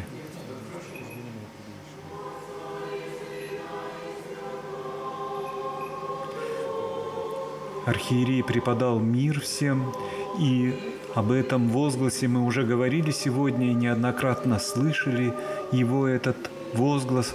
Он напоминает нам о необходимости пребывать в мире душевном и в мире духовном, особенно в момент совершения таинства Евхаристии.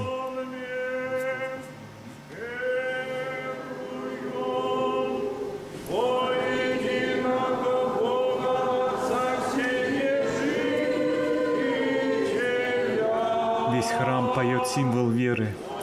И в это время предстоящий пред престолом архиерей, склонив голову, читает тот же самый символ веры. А священнослужители колеблют над ним воздух во исповедание того, что скоро на дары сойдет Дух Святый.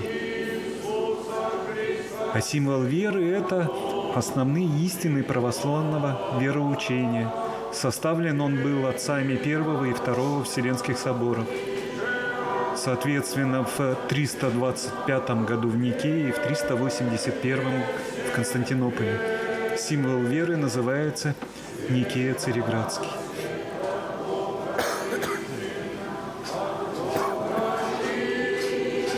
Пение символа веры по векам, временам, которыми живет Церковь, относительно нововведение. Оно появилось после Октябрьской революции, после 17 года прошлого века. Тогда большевистская пропаганда стала говорить о том, что в церкви люди, пребывающие, верующие, не знают вероучительных истин.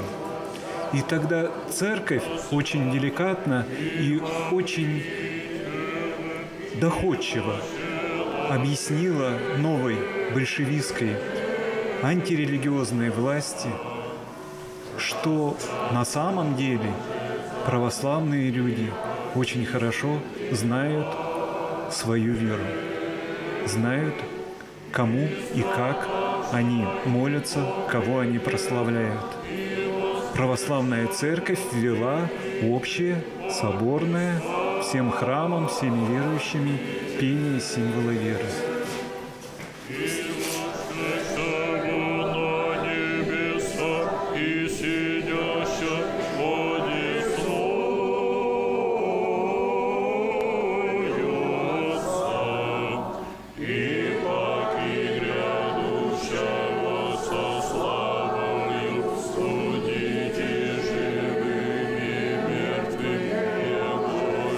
Царствию не будет конца.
чаю воскресения мертвых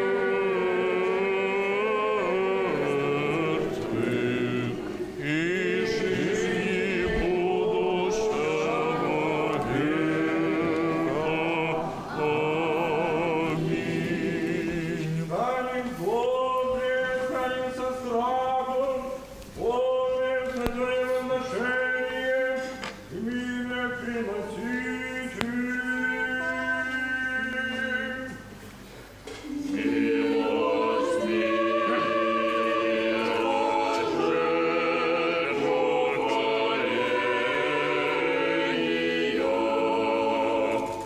Благодать Господа нашего Иисуса Христа и любы Бога и Отца и причастие Святаго Духа буди со всеми вами.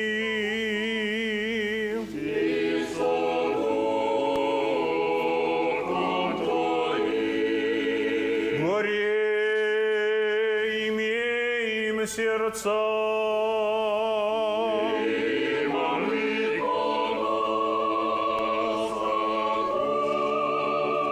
Благодарим Господа.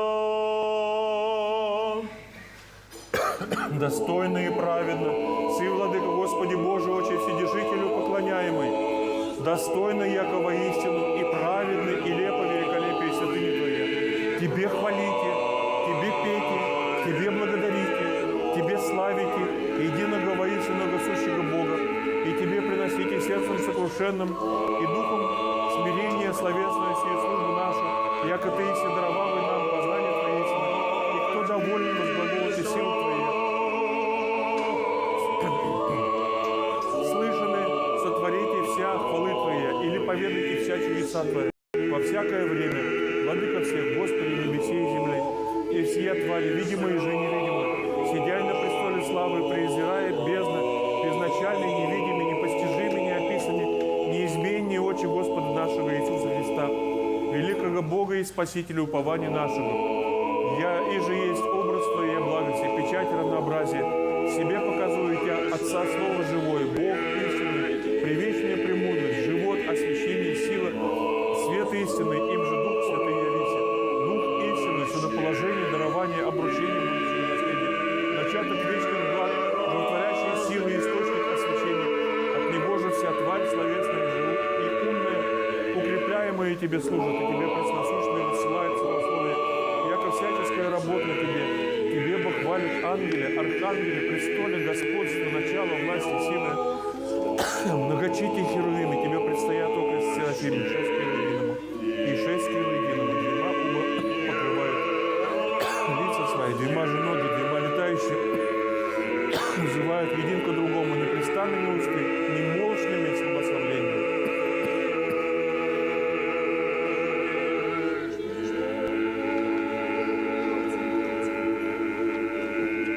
Победную песнь поющее, вопиющее, взывающее и глаголющее.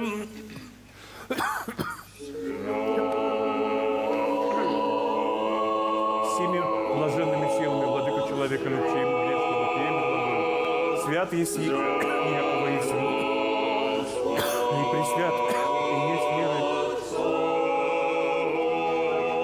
и преподобен во всех делах Твоих, как правдою судом, истинным вся навилась на мир. Создав во человека перст зем от земли, и образом Твоим Боже почет, положилось и Твоих радости, бессмертие жизни, наслаждение вечного блага, соблюдение заповедей Твоих, обещав мне, но прислушавши Тебе истинного Бога, создавшего Его, и прелести из дней Его привлекшись, умертвенно же своим прегрешением, изгналось Его праведным Твоим судом, Боже, отрая мир сей, и отвратил Иси на землю. От нея же взят быть, устрояя ему еже от пакибы и о спасении. В самом кресте Твоим, небо отвратился эти создания Твоего в конец. Я же сотворилась и блажен, и же забылась и дела рук Твоих, но посетилась и многообразие ради милосердия и милости Твоей. Пророки посталась и сотворилась и силой святыми Твоими. благоугодившими Тебе, глаголоси нам усты раб Твоих пророков, предвещая нам хотящим быть и спасения. Закон дал их помощь, ангелы поставил их хранитель.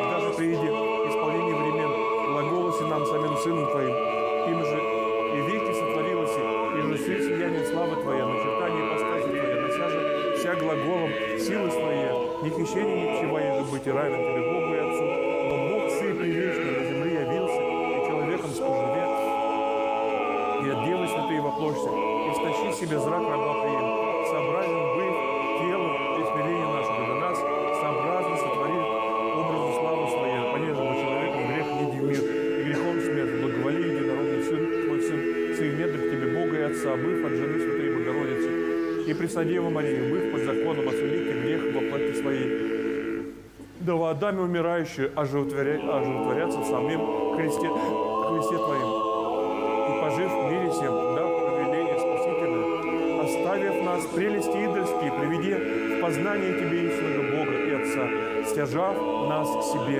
люди избранные, царское священие, язык свят, и очистив водой, и осветив Духом Святым, дай себе измену смерти, неже держими грехом, продани по грехом, и сошед крестом в ад, да исполнит собой вся, разреши болезни смертная, и воскрес третий день, и путь сотвори всякой плоти к воскресению из мертвых, за ней небяша, можно держиму быть и тлением начальнику жизни, быть начаток умерших, перворожден из мертвых, да будет сам вся во всех первенствах, и восшед на небеса, седи одесную величество Твоего, на высоких, и же приедет воздать кому же по делам его.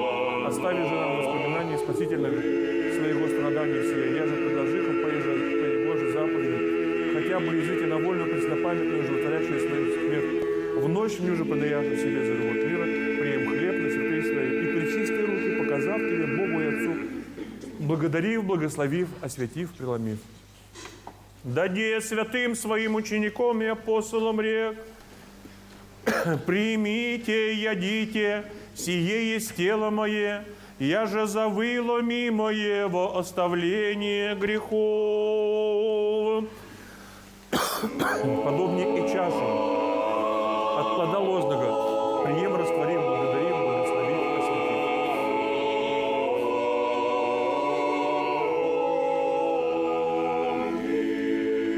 Даде святым своим ученикам и апостолам рек, пейте от нея все, сия есть кровь моя Нового Завета, я же за вы и за многие изливаемая во оставление грехов. Сего ради сие творите мои воспоминания.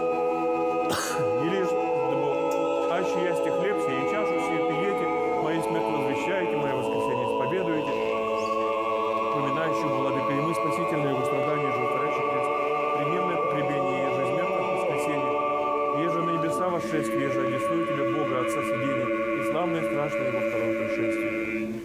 Твоя от Твоих, Тебе приносяще, о всех и за вся. Сего ради, владыка пресвятый, и мы грешные и недостойные раби Твои, сподобившиеся служить святому Твоему жертвеннику, не ради прав наших, небо сотворивших, что благо на земле, но ради милости Твоей и щедрот Твоих, я же излиялась и богат на наны, дерзающие, приближаемся святому Твоему жертвеннику, и предложившие местобразное святаго тела и крови Христа Твоего, Тебе молимся и Тебе призываем, святей святых, благоволением Твоей благости, прийти Духу Твоему Святому наны и на предлежащие дары сия, и благословите я, и осветите, и показайте. Боже, очисти мя грешного и помилуй мя. Боже, очисти мя грешного и помилуй мя. Боже, очисти мя грешного и помилуй мя. Господи, же пресвятаго Твоего Духа, в третий час апостолом Твоим неспославы, того благиня отыми от нас, но обнови нас, молящих Тыся. Сверху честно, содержи во мне Боже, и дух прав обнови во утробе моей. Господи, и же пресвятаго Твоего Духа, в третий час апостолом Твоим неспославы, того благиня отыми от нас, но обнови нас, молящих Тыся.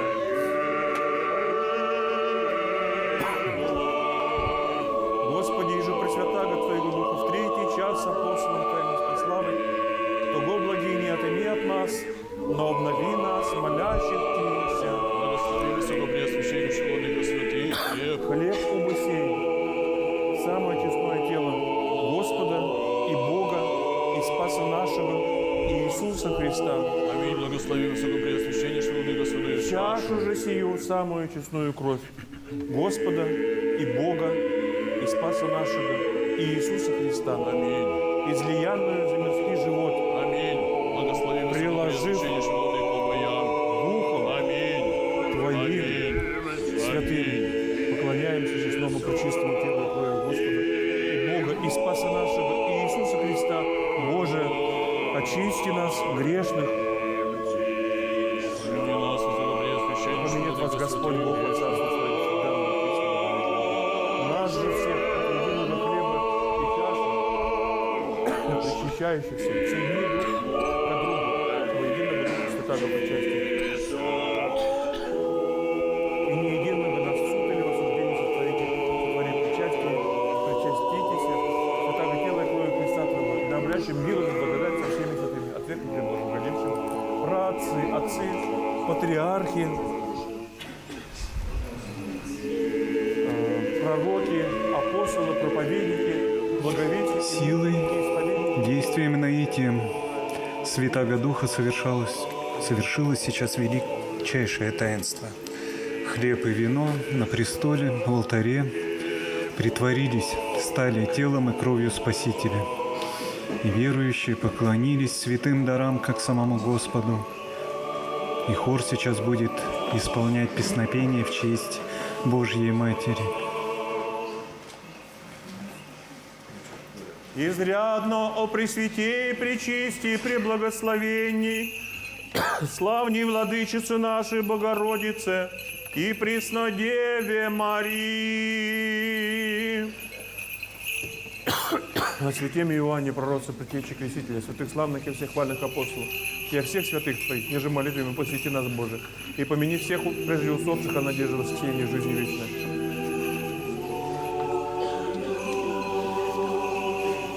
И не оставление грехов рабов Божьих. Мы дали возможность помолиться людям, оставшихся сегодня не в храме, а у экранов телевизоров. И оставили эту самую важную часть литургии без комментариев, потому что здесь изнемогает всяк глагол.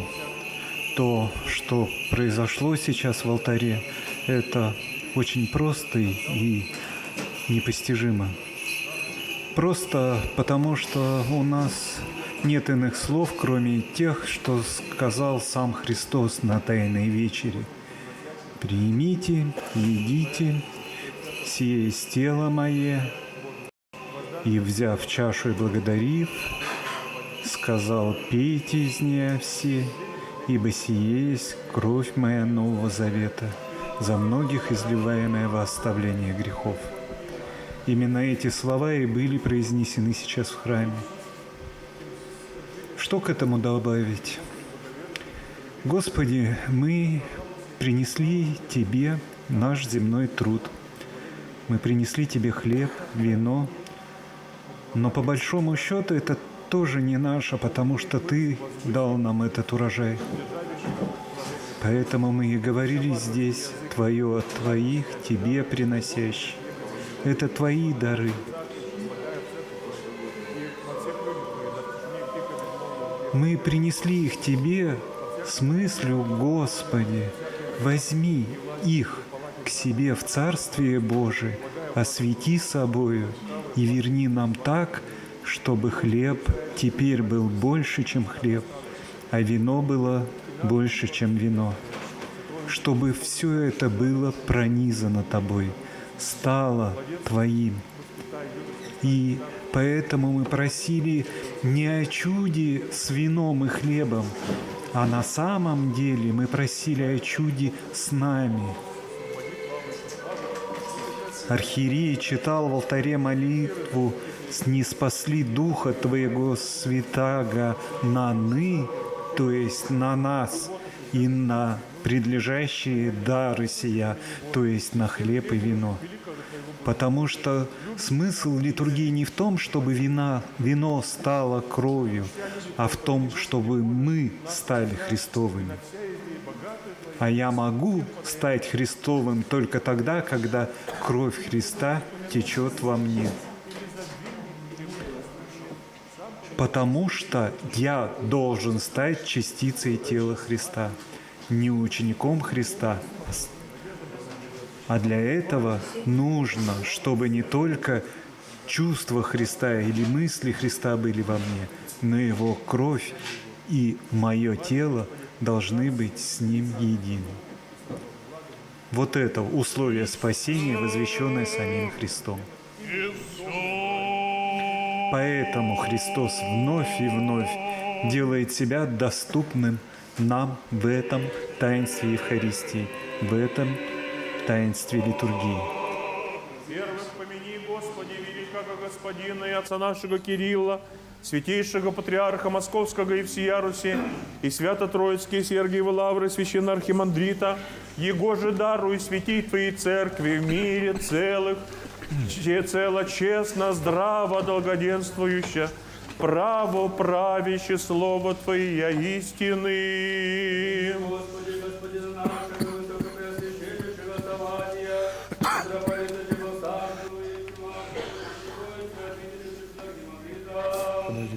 Боже, дарочка Твоей церкви, в мире цело, честно, здраво, благоденствующа, правоправяща, слово Твое истины. Господина нашего, высокопреосвященнейшего Саватия, митрополита Чебоксарского и Чувашского, приносящего святые дары сию. Господи Богу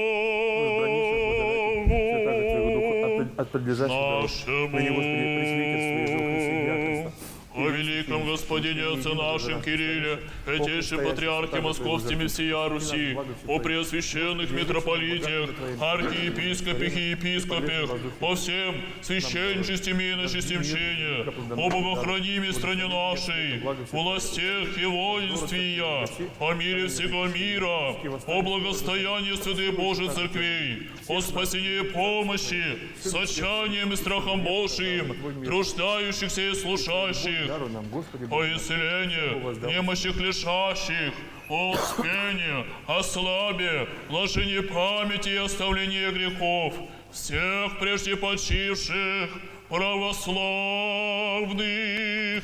о спасении людей предстоящих и о их же кижно в помышлении и мать, и о всех и со всем.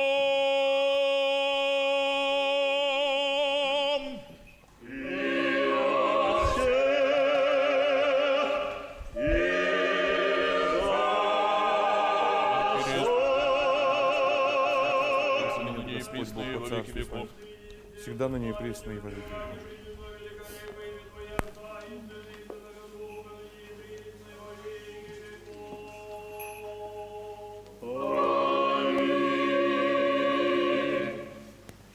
Переще лагана слатура Иисус Христос занырлаге, сиреньбе пурзаренбада пулдор.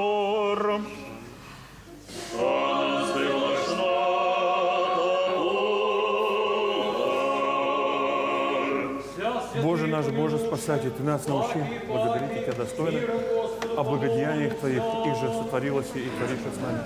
Ты, Боже наш, небо дары Тебе, очисти нас от всякой скверной плоти и духа, и научи совершать и святыни во страсть Твоей, и якобы честно свидетельством совести нашей,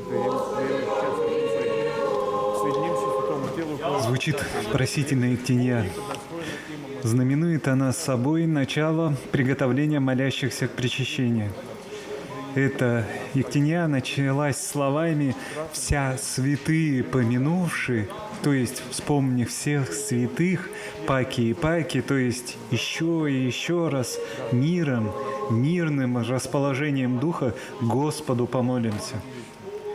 Во время богослужения происходит мистическое, невидимое, но реальное единение Церкви Небесной, торжествующей, и земной, странствующей. Мы обращаемся за помощью к святым, и мы верим, что они там, в блаженной вечности, ходатайствуют за нами пред Богом. Они там, на небе, подкрепляют наши прошения своими святыми молитвами. Во время просительной ектении архиерей молится о том, чтобы Господь сподобил молящихся достойно причаститесь святых тайн, в оставление грехов и в жизнь вечную. Прощения и оставления грехов и прегрешений наших у Господа просим. Подай, Господи! Добрых и полезных душам нашим и мира мировых у Господа просим. Подай, Господи! Прочее время живота нашего в мире и покаянии скончати у Господа просим. Подай, Господи! Христианские кончины живота нашего безболезненны, непостыдны, мирны и доброго ответа на страшном судище Христове просим. Подай, Господи! Соединение веры и причастие Святого Духа испросившие сами себе и друг друга и весь живот наш Христу Богу предадим.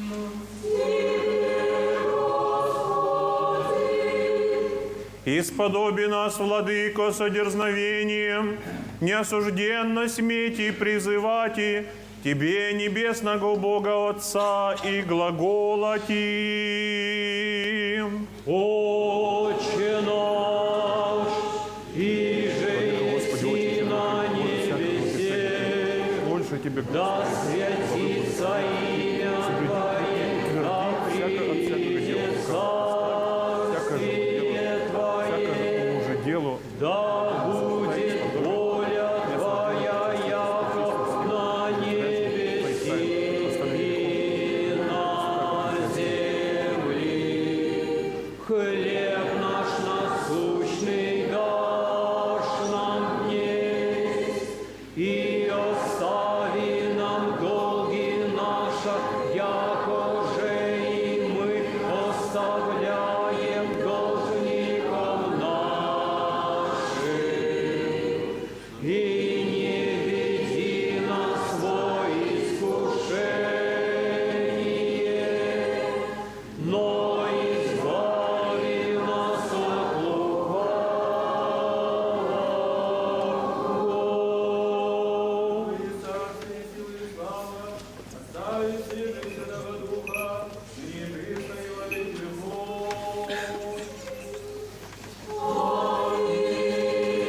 Мир всем!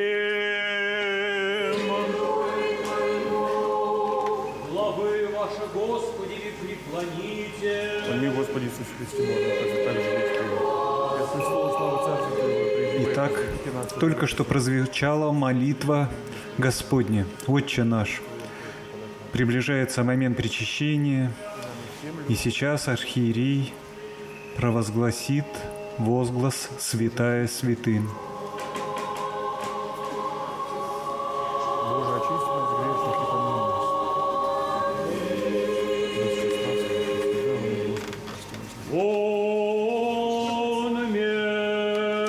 Аминь. Святая святым. Поздравляйся, разделяйся, агнец Божий, здравляемый, неразделяемый, святым, но причащение. Возглас «Святая святым» напоминает нам о том, что к святости призван каждый христианин. Недаром апостол Павел в своих посланиях именует всех первых последователей Христовых святыми. Кроме того, этот возглас «Святая святым» напоминает о том, что святыня, тело и кровь Христовы преподается только тем, кто очистил свою душу и свое тело постом и покаянием. Царские врата затворились, и сейчас в алтаре будет совершаться причащение священнослужителей. Алтарь в этот момент символизирует собой Сионскую горницу, в которой Спаситель в Тайной вечере установил таинство Евхаристии.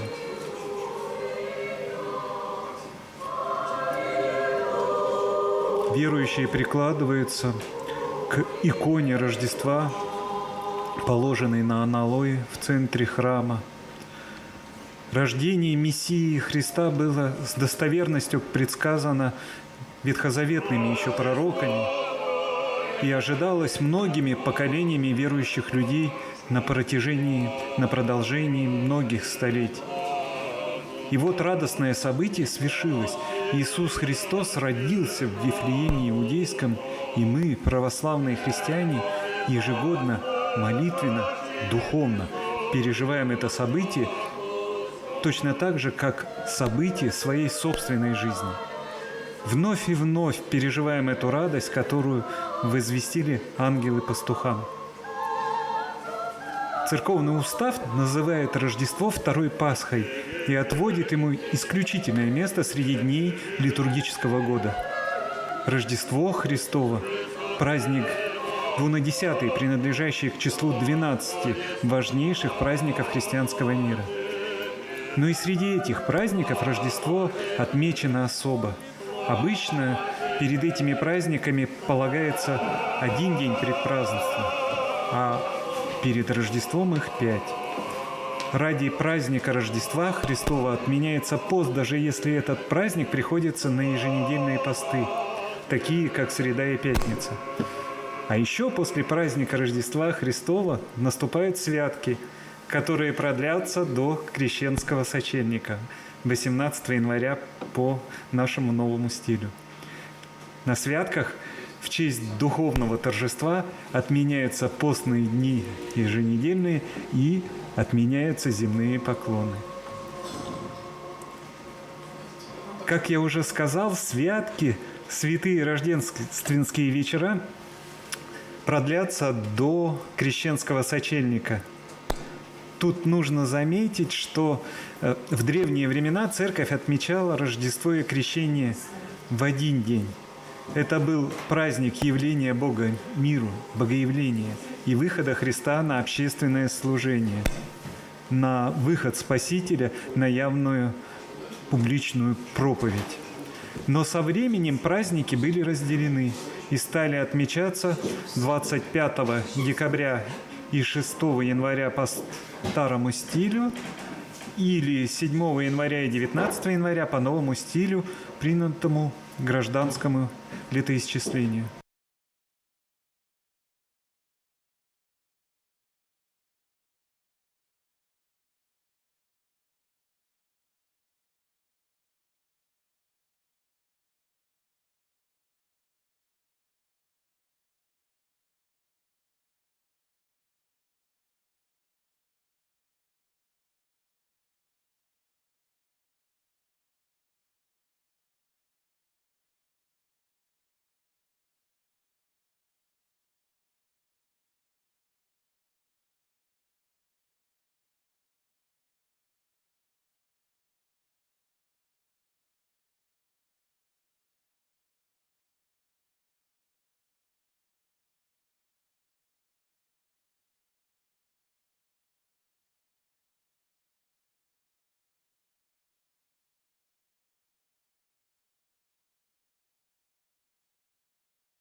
Меня зовут Женя. Меня зовут Варя, я учусь в 5 классе. Меня зовут Андрей. Меня зовут Никита. Меня зовут Максим. Меня зовут Эдуард. Меня зовут Белла, я учусь в 7 классе. Мое имя Матвей.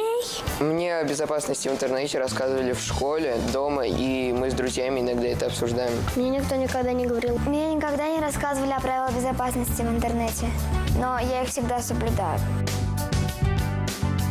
Всемирная паутина, там, где сейчас зависают очень много людей.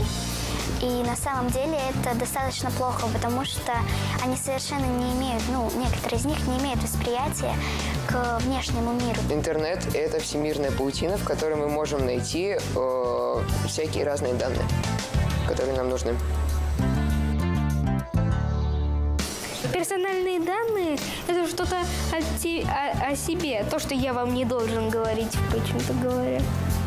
Осквернив образ, но творение создания Твое быв, не отчаиваю своего спасения окаянный, на Твое же безмерное благоутробие дерзая прихожду, прими убо имени человека, любче Господи, яко же блудницу, яко разбойника, яко мытаря, яко блудного, и возьми мое тяжкое бремя грехов, грех земли мира и немощи человеческие исцеляя, труждающиеся, обремененные к себе, призывая и упокоивая, не пришедшие призвать праведные, но грешные на покаяние. И очисти меня от всякие скверны плоти и духа, научи меня совершать святыни во страсти Твоем. Я, когда честен сведением совести моей, святынь Твоей часть приемля, соединюсь о святому телу Твоему и крови, имею Тебя во мне живущее и пребывающее, со всем и святым Твоим Духом. И, Господи Иисусе Христе, Боже мой, и да не в суд мне будет причастие, Сейчас в храме звучат молитвы, приготовительные ко святому причащению. Все в храме, все наше богослужение призвано к тому, чтобы человек смог соединиться с Богом, чтобы эта пропасть, которая была уврачевана воплощением Сына Божия, чтобы она была пройдена. Человеку это не совсем по силам. Бог идет через эту пропасть, делает так, чтобы мы стали Ему родными, чтобы мы стали Ему не рабами, но детьми. И это непостижимость Рождества Христова. Бог во Христе явился нам небывалым и непостижимым образом. Языческие народы могли себе представить и до сих пор представляют Бога великого, Бога небесного, как бы воплощающего все великое, величественное, дивное, о чем человек может мечтать на земле. Но только Бог истинный мог открыться человеку, каким Он открылся в воплощении Христовом. Бог стал одним из нас, но не в славе, а в немощи, беспомощным, обездоленным, уязвимым младенцем и как будто уже побежденным, презренным для всех, кто верит только в силу и в земное величие. Ведь будем помнить, что в ночь Рождества там, в Вифлееме Иудейском, Богоматери и ее младенцу не нашлось места среди людей. Они нашли приют только в яслях, только среди животных. И в эту первую ночь, когда Бог стал человеком, когда сам живой Бог обитал плотью среди нас на земле, Он приобщился к самой тяжелой человеческой обездоленности. Никто не принял Его мать под кров свой. Все сочли Его чужим. Все отослали Его на далекий бесконечный путь, который простирался перед странниками без крова и без приюта. И они пошли. И в эту ночь Христос приобщился всем тем, которые из века в век проходят через жизнь и телесно, и духовно отброшенными. Вспомним сегодня обо всех, кому не очень хорошо. в этой жизни, потому что сам Бог своим воплощением велит нам помнить обо всех. И в чем же для нас особая радость сегодняшнего торжества? А радость в том, что Бог захотел стать одним из нас, чтобы ни один человек на земле не стыдился своего Бога, будто Бог так велик, так далек, что к Нему подступа нет. Он стал одним из нас, и даже в нашей обездоленности. И Он не постыдился нас, стал, как мы все, не только по земной физической обездоленности, но потому, что Он сроднился через свою любовь, через свое понимание, через свое прощение и милосердие. Он сроднился с теми, которых другие от себя отталкивали. Только те, кто верят в силу и ни во что иное, только те, кто верят в свою праведность, не найдут пути к Богу, пока не покаются, пока не увидят, что смирение, любовь, жалость, милосердие есть закон жизни.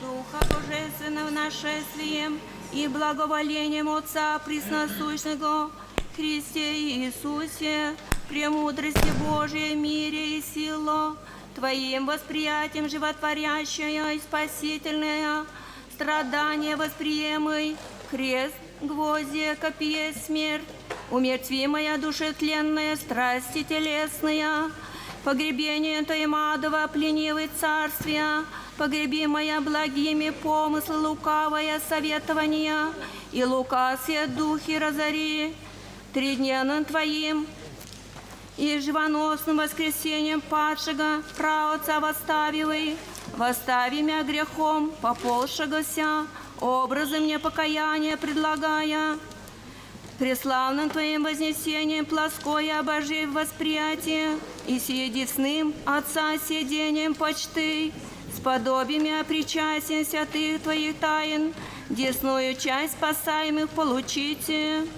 С нитем утешителя Твоего Духа, сосуды честные, священные Твоя ученики соделовы, приятелище мне покажи того пришествия, хотя и паки прийти судите вселенной правдою, благоволи мне, усресися на облаце, судью и создателя моего, со всеми святыми Твоими, да бесконечно славословлю и воспевайся с безначальным Твоим Отцем и Пресвятым и благим и животворящим Твоим Духом, ныне и присно и во веки веков. Аминь.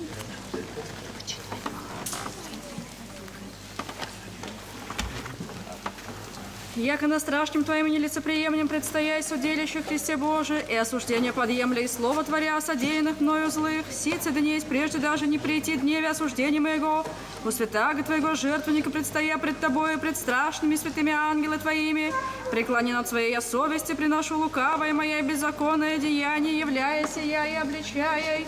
Вишь, Господи, смирение мое, и остави все грехи мои.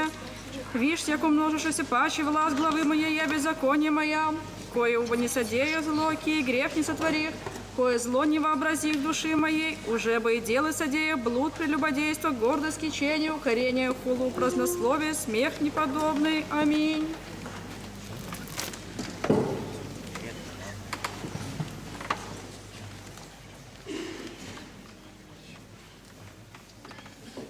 Рождественское послание митрополита Чебоксарского и Чувашского Савватия, главы Чувашской митрополии, пастыря, монахинствующим и всем верным чадам Чебоксарско-Чувашской епархии Русской Православной Церкви. Видев жизнитель гиблема человека, руками его же созда, преклонив небеса, сходит. Тропарь канона Рождества Христова. Возлюбленные о Господе, пастыри, монашествующие и все боголюбивые чада Чебоксарско-Чувашской епархии. Ныне, когда Святая Православная Церковь великоторжественным образом отмечает величайшее и спасительное празднество, преславное событие Христова Рождества, поздравляю всех вас, моя боголюбивая паства, с этим долгожданным праздником.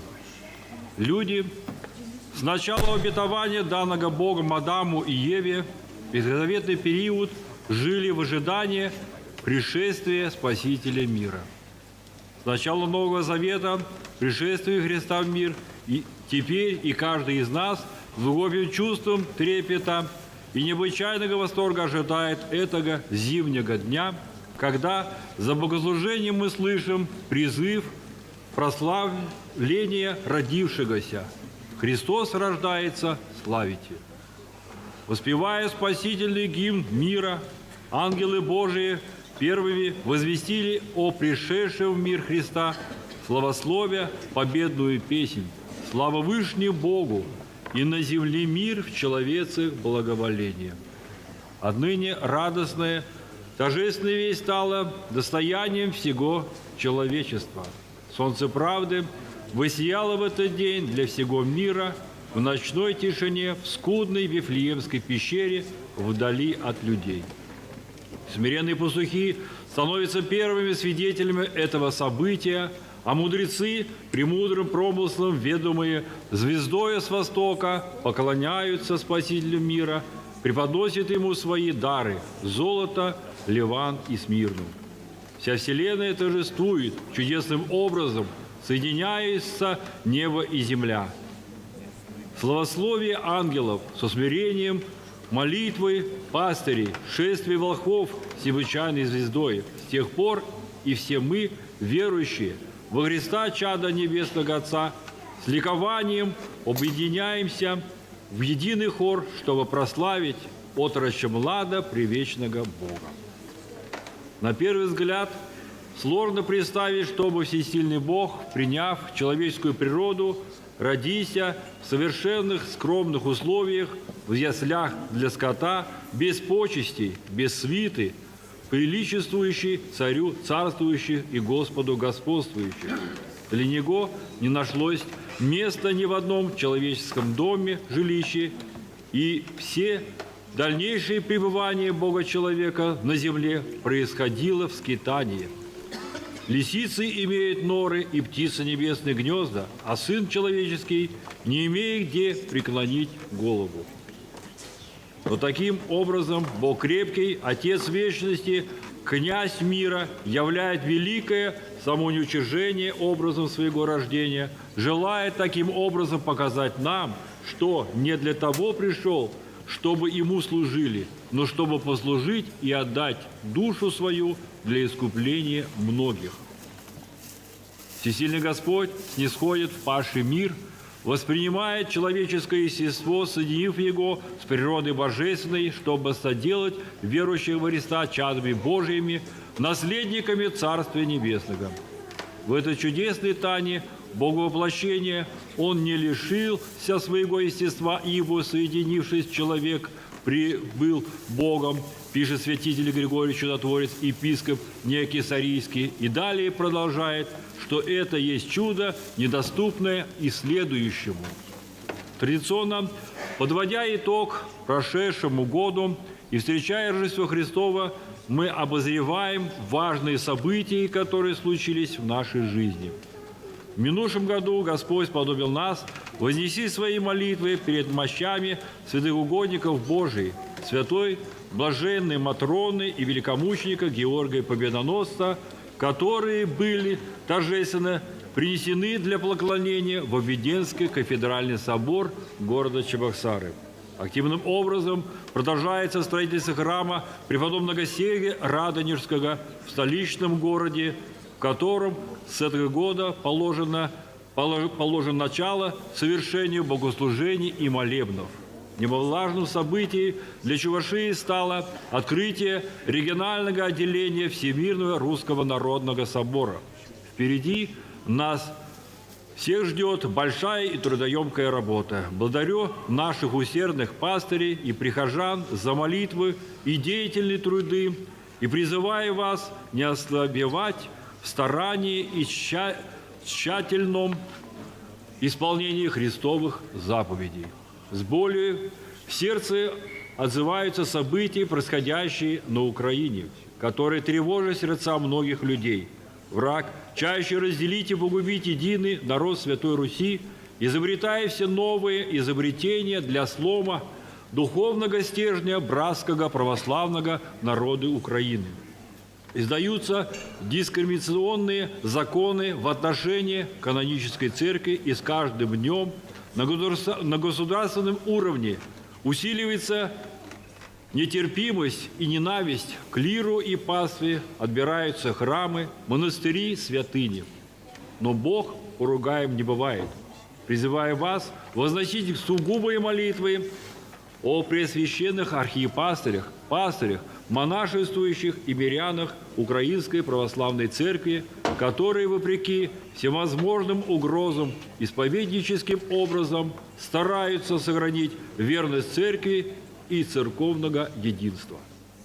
С особым чувством признательности мне бы хотелось в своем послании выразить свои слова благодарности всем, кто не оставляет безучастным к нашим отцам, братьям, сыновьям, находящимся в зоне проведения специальной военной операции. Знаю не понаслышке, что помощь, которую оказывает большинство из нас, и священники, и миряне, является большой поддержкой для наших воинов. Прошу также не оставлять без попечения тех, кто особо нуждается в помощи, оставшихся без родных и близких, находящихся в лечебных учреждениях. Всечестные отцы, боголюбивые монашества, дорогие братья и сестры, наступил праздник, которого мы так долго ждали, к которому так долго готовились. Светлое Христово Рождество. Озаряя немерцающим светом Своей преславного Рождества, милосердный Господь да укрепит ваши душевные и телесные силы, да дарует Своею всесильную помощь для трудов во благо нашей православной церкви и нашего дорогого Отечества. Во всей души желаю вам духовной радости, благополучия, пребывания со Христом, исполняя Его божественную волю и заповеди. Родившийся Спаситель да сохранит нас, мои дорогие, в добром здравии, мире, единомыслии и долгоденствии. Традиционно прошу вас передать мое архиепастырское благословление и поздравление всем тем, кто встретится в эти святые дни на вашем пути. Савватий, митрополит Чебоксарский и Чувашский, глава Чувашской митрополии, Рождество Христово, 2024 год, города Чебоксары.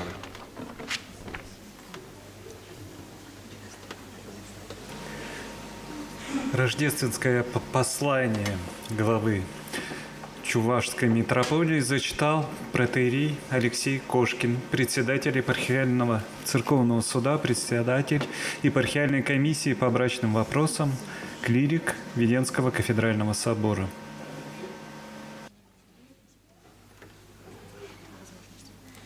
Владыка Господи Иисусе Христе Боже наш, едине имея власть человеком оставлять и грехи, яко благо человека любит, презри моя вся ведни, неведни прегрешения, исподоби меня осужденно причаститесь божественных и преславных, и пречистых, и житворящих Твоих тайн ни в тяжесть, ни в муку, ни в приложении грехов, но в очищении, освящении, обручении будущего живота и царствия, в стену и помощь и возражение сопротивных, во истребление многих моих сорешений.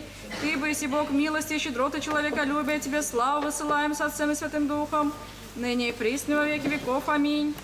Вем, Господи, як недостойно причащаюсь пречистого Твоего тела, честные Твоя крови, и повинен есть мне суд Тебе, ямы пью, не рассуждая тело и крови Тебе, Христа и Бога моего.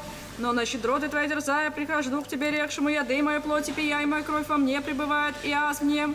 Умилосердись, убо, Господи, не обличи меня грешного, но сотвори со мной по милости Твоей, и да будут мне святая сия во исцеление, очищение, просвещение, сохранение, спасение, и во освящение души и тела, в отгнании всякого мечтания, лукавого деяния, действа дьявольского, мысли не во всех моих действуемого, в дерзновении и любовь, я же к Тебе во исправление жития и утверждение, возвращение добродетелей и совершенства, во исполнение заповедей, в Духа Святаго общение в напутии живота вечного, во ответ благоприятен на страшном судище Твоем, не в суд или во осуждение. от скверных усен, от мерзкого сердца, от нечистого языка, от души осквернены. Прими моление о Христе мой, и не презри моих ни словес, ни же образов, ни же бесстудия. Дашь мне дерзновенно глаголоте, я же хочу, Христе мой, паче же научи меня, что мне подобает творить и глаголоте. Согрешив паче блудницы, я же уведи, где обитаешь. Мира купивший, приди дерзость не помазать и твои носи, Бога моего, владыки Христа моего. Яко же ону не отринулся, пришедший от сердца, ниже меня вознушайся слове. Твои ж ми подашь нози держать и целовать, и струями слезными, яко многоценным миром сия дерзостно помазати. А мы имя слезами моими очисти мя ими слове. Остави прегрешение мое прощениями подашь. Веси зол множество, веси из трупы моя, и ясно зриши моя. Но и веру веси, и произволение зриши, и воздыхание слышиши. Не таится тебе, Боже мой, творче мой, избавителю мой, ниже капля слезная, ниже капля часть некая. Не соделанное мы видите очи твои в книзе же твоей, и еще не содеянно написано тебе суть. Вишь смирение мое, вишь труд мой, лик и грехи все оставими, Боже, всяческих. Да чистым сердцем притрепетную мысли душе сокрушенно, не скверно твою причащуся при святых тайн. Имя же оживляется и обожается всяк еды же пияй чистым сердцем. Ты, бореклась и владыка мой, всяк еды моей плоти пияй, моя кровь во мне, оба сей пребывает, в нем же азн есмь. Истинно слово всяко владыки и Бога моего. Божественный Бог, причащайся, боготворящий благодатей. Не оба есть един, но с тобою, Христе мой, светом трисолнечным просвещающим мир. Да оба не един прибуду, кроме тебе, живодавца, дыхание моего живота, моего радования, моего спасения миру. Сего ради к тебе приступих, яко же сришу со слезами душе сокрушенную. Избавление моих прегрешений прошу приятиями и твоих живодательных и непорочных таинств причаститесь неосужденно. Да пребудешь и яко же реклась и со мной триокаянным, да не кроме обрет мя твоей я благодати, прелестник восхитит мя льстивне. И прельстив отведет боготворящих твоих словес. Сего ради к тебе припадаю, тепле вопиюте. Яко же блудного и приял еси и блудницу пришедшую, так и приими мя блудного и скверного щедрой душе сокрушенную, ныне Бог тебя приходя, вем спаси, яко иные, яко же ас не прегреши тебе. Сегодня мы много раз упоминали волхвов, которые первыми пришли к младенцу Христу, пришли по ведомые рождественской звездой. Православный христианин переживает то отдаленное во времени и пространстве событие в Вифлееме иудейском, как событие собственной жизни. Православный христианин постоянно задает себе вопросы: а что это событие значит для меня? Как оно меняет мою собственную жизнь? В евангельском рассказе говорится о том, как волхвы пришли с востока со своими дарами. Но куда нам прийти и откуда? Они пришли издали. Они пришли из того места, где не было Христа. И мы можем сейчас устремиться ко Христу, вездесущему, воскресшему, все победившему. Мы можем устремиться к Нему из ночи, из тьмы собственной души. Сколько нас, кому темно, сколько нас, кто в потемках. Вот из этих потемок мы призваны идти к свету, а свет — это любовь. Со страхом Божиим и верою приступите.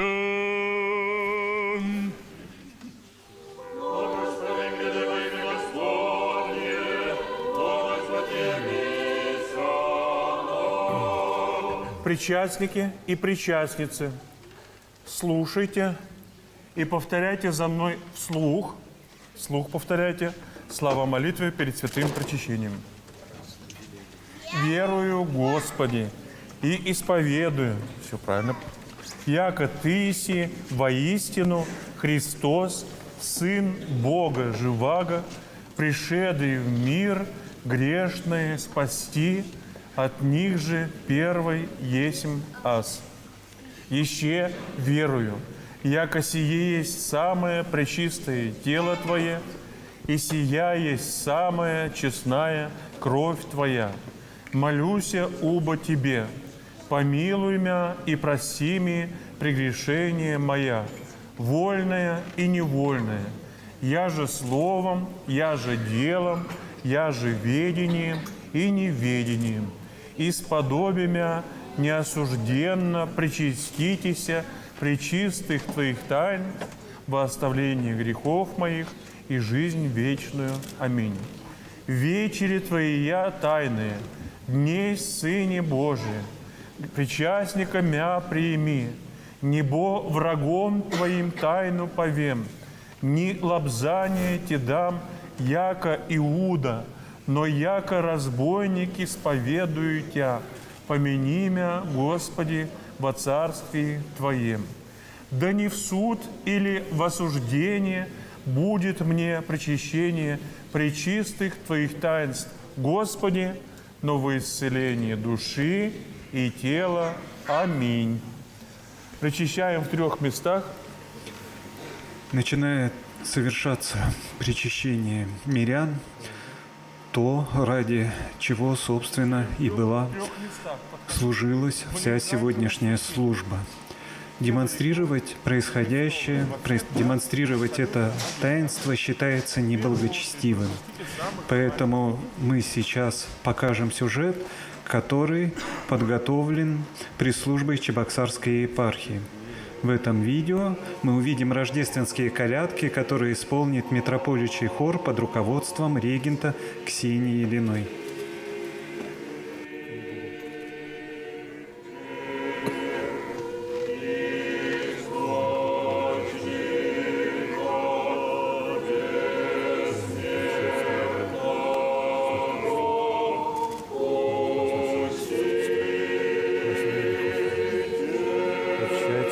Самых маленьких пропускайте вперед. Иди сюда, поднимайся, иди сюда. Тебя как зовут? Вера. Все, сегодня не плачешь? Молодец. Открывай ротик. Все, проходи.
От дома до дома идем поздравлять мы. Христос мир явился, прославим Его. Пусть ангел коснется вас нежно крылом, согреет вам сердце отрадным теплом.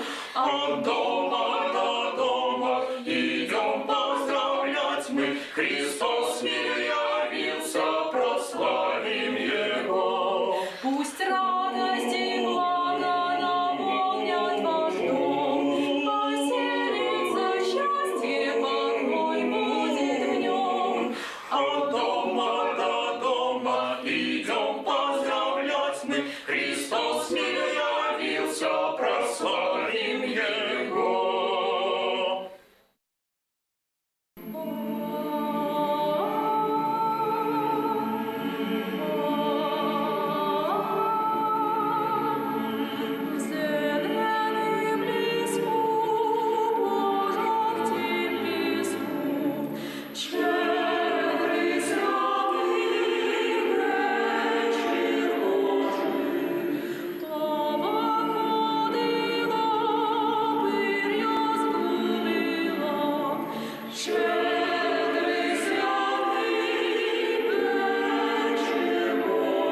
ангел с неба посылает счастье и добро.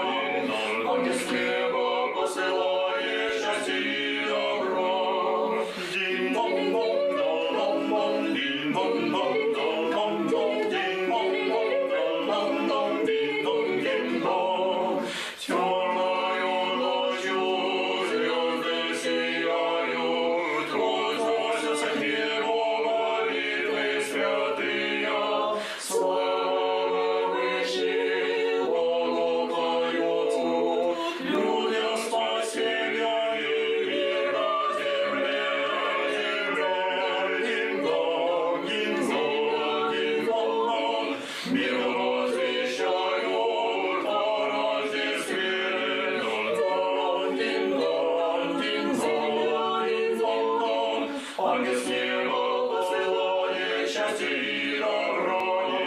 Ангел с неба посылает счастье и добро. Дин-дон.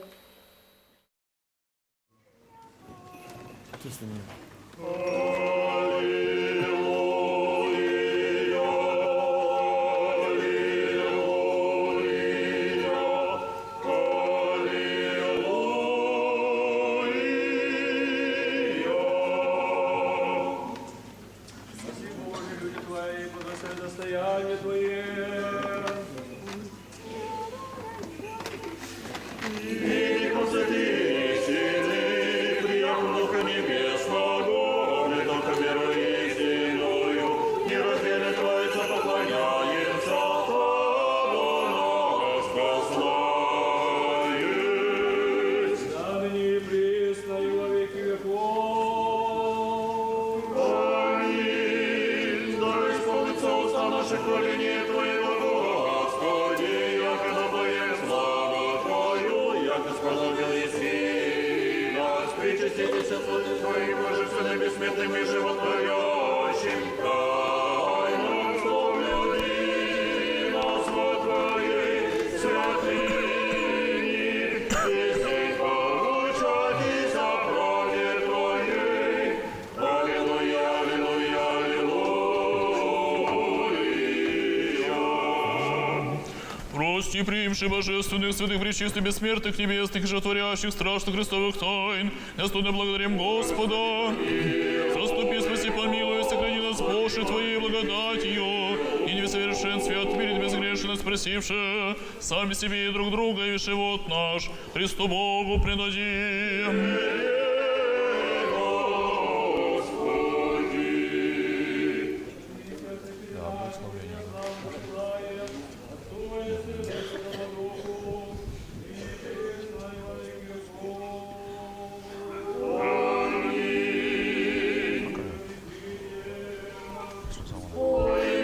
Господу помолимся. Господи, помилуй. Славляй, благослови Тебя, Господи, отвечу на Тебя, уповающий, спасителю Твоя, и благослови достояние Твое, исполнение церкви Твоя, сохрани, освети, любящий, благолепие Дому Твоего. Ты Тебя спасай, Торжественное ночное рождественское богослужение подходит к концу. Читается заамвонная молитва, совершилось причащение мирян. И мы завершаем трансляцию рождественского богослужения из главного храма Чувашской митрополии из Веденского кафедрального собора города Чебоксары. Богослужение совершал его Высокопреосвященство, Высокопреосвященнейший Савватий, митрополит Чебоксарский и Чувашский, глава Чувашской митрополии. Сейчас будет совершено славление празднику.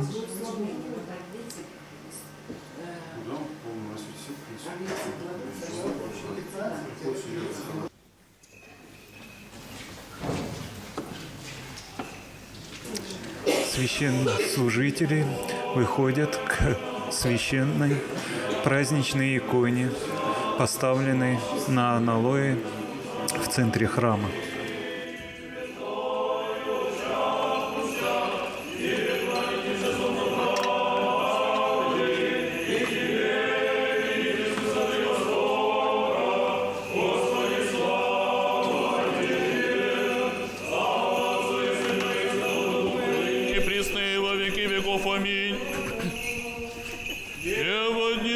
могущественного. И земля вертеп неприступному приносит, ангели с пастырями славословят, воздвижи со звездою путешествуют, нас ради родися, отроща млада привечный Бог. Величаем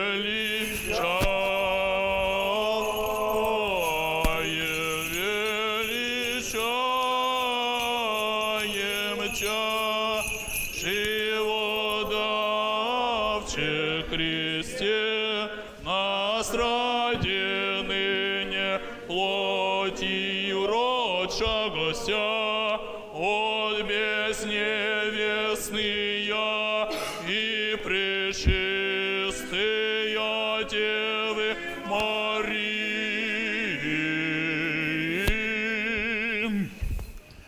Благословение Господне на вас, того благодатью и человеколюбием всегда ныне и присно и во веки веков.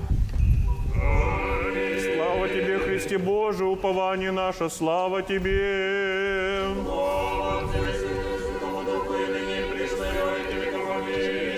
Господи, помилуй, Господи, помилуй, Господи, помилуй. Высокопреосвященнейший Владыка, благослови. И же в вертепе родивый сии в яслях возлеги нашего ради спасения.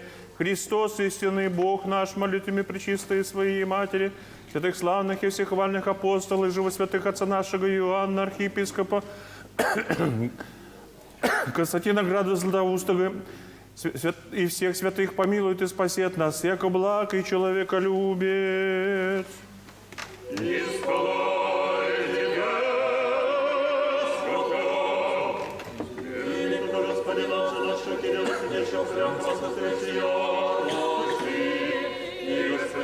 Нашего высокопреосвященнейшего Самария митрополита Чебоксарского и Чебокского кровителя Римлян священники молитву, Бога хранимую звезду наших всех братьев сорокого всего, и все православные христианы, Господи, сохрани нам многое лето, исполайте Господа. Всех вас хочу еще раз, паки и паки, поздравить с праздником, пресветлым, всерадостным праздником Рождества Христова. Чувашлада Галап, Сирепурнедия, телевизор Кураганзанедия, Кундадараганзанедия, Пурнедия, Паянгиу Явья Джибе Саламлада, Турасых Лазаус Радар Зелени Камада Анхвардер, Паян Егун Сринжень Саван Шлабулдер, Паян Егуна Шемьебей Тельмедержер, Чургиве Кельмедержер, Кам телевизор Бхать Пулзасан, Каман Майжук Пулзасан, Майги Мес Пулзасан, Кильдузадер, Паян Егуна, Лайх, Ирен, Лопкан и Тельмедержер. Ну и сейчас хочу перейти на русский язык. Хочу выразить несколько благодарностей. Хочу поблагодарить правительство Чувашской Республики, Министерство культуры Чувашской Республики. Хочу поблагодарить руководство Чувашского национального телевидения. Хочу поблагодарить большую команду, которая сегодня обеспечила прямой эфир, и люди, наши жители, наши земляки смогли посмотреть прямую трансляцию богослужения. Хочу поблагодарить операторов, которые присутствовали, обеспечили съемку. Пусть Господь вас бережет всех и вашу компанию. И желаю, чтобы и в дальнейшем у вас были и творческие успехи, и Господь каждого из вас хранил. Также хочу поблагодарить еще одних. Сегодня, как я уже было заявлено, наших детей, прихожан ждут сладкие подарки, рождественские подарки. Поэтому я хочу поблагодарить лично Иванова Валерия Николаевича и весь коллектив нашей фабрики, нашего акционерного общества «Аконт» за то, что они уже каждый год по традиции предоставляют нам подарки. И мы считаем, что эти подарки, подаренные от коллектива, являются подарками от Иисуса Христа нашим маленьким прихожанам. Ну и тоже вы как бы помолитесь и за наш «Аконт», и помолитесь за всех, поскольку, особенно родители детей, поскольку эти подарки действительно предоставлены для вас в качестве пожертвования. Ну и что еще хочу сказать? Буквально несколько слов. Я знаю, что все устали, дети уже, смотрю, топчутся в ожидании подарка, не терпятся. Все проснулись сразу же, молодцы. Вот. Я еще раз хотел бы сегодня обратиться к посланию Святейшего Патриарха.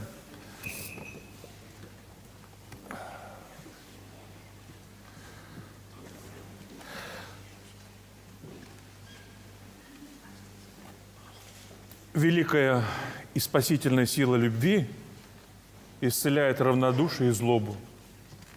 Как побороть равнодушие и злобу, которая в мире? Надо начинать всегда с себя. И нам в первую очередь нам, как христианам, необходимо об этом помнить, что надо начинать всегда с себя. И еще очень важные слова, может быть, кто-то из вас не очень понимает, но мне очень понравилось, что Святейший Патриарх говорит: мы зримо входим в эту реальность, образуя единую святую церковь. Действительно, церковь – это не здание храма. Церковь – это общность людей, которые проповедуют Христа, веруют в Христа. Эта общность, она называется Вселенная Церковь, Вселенская.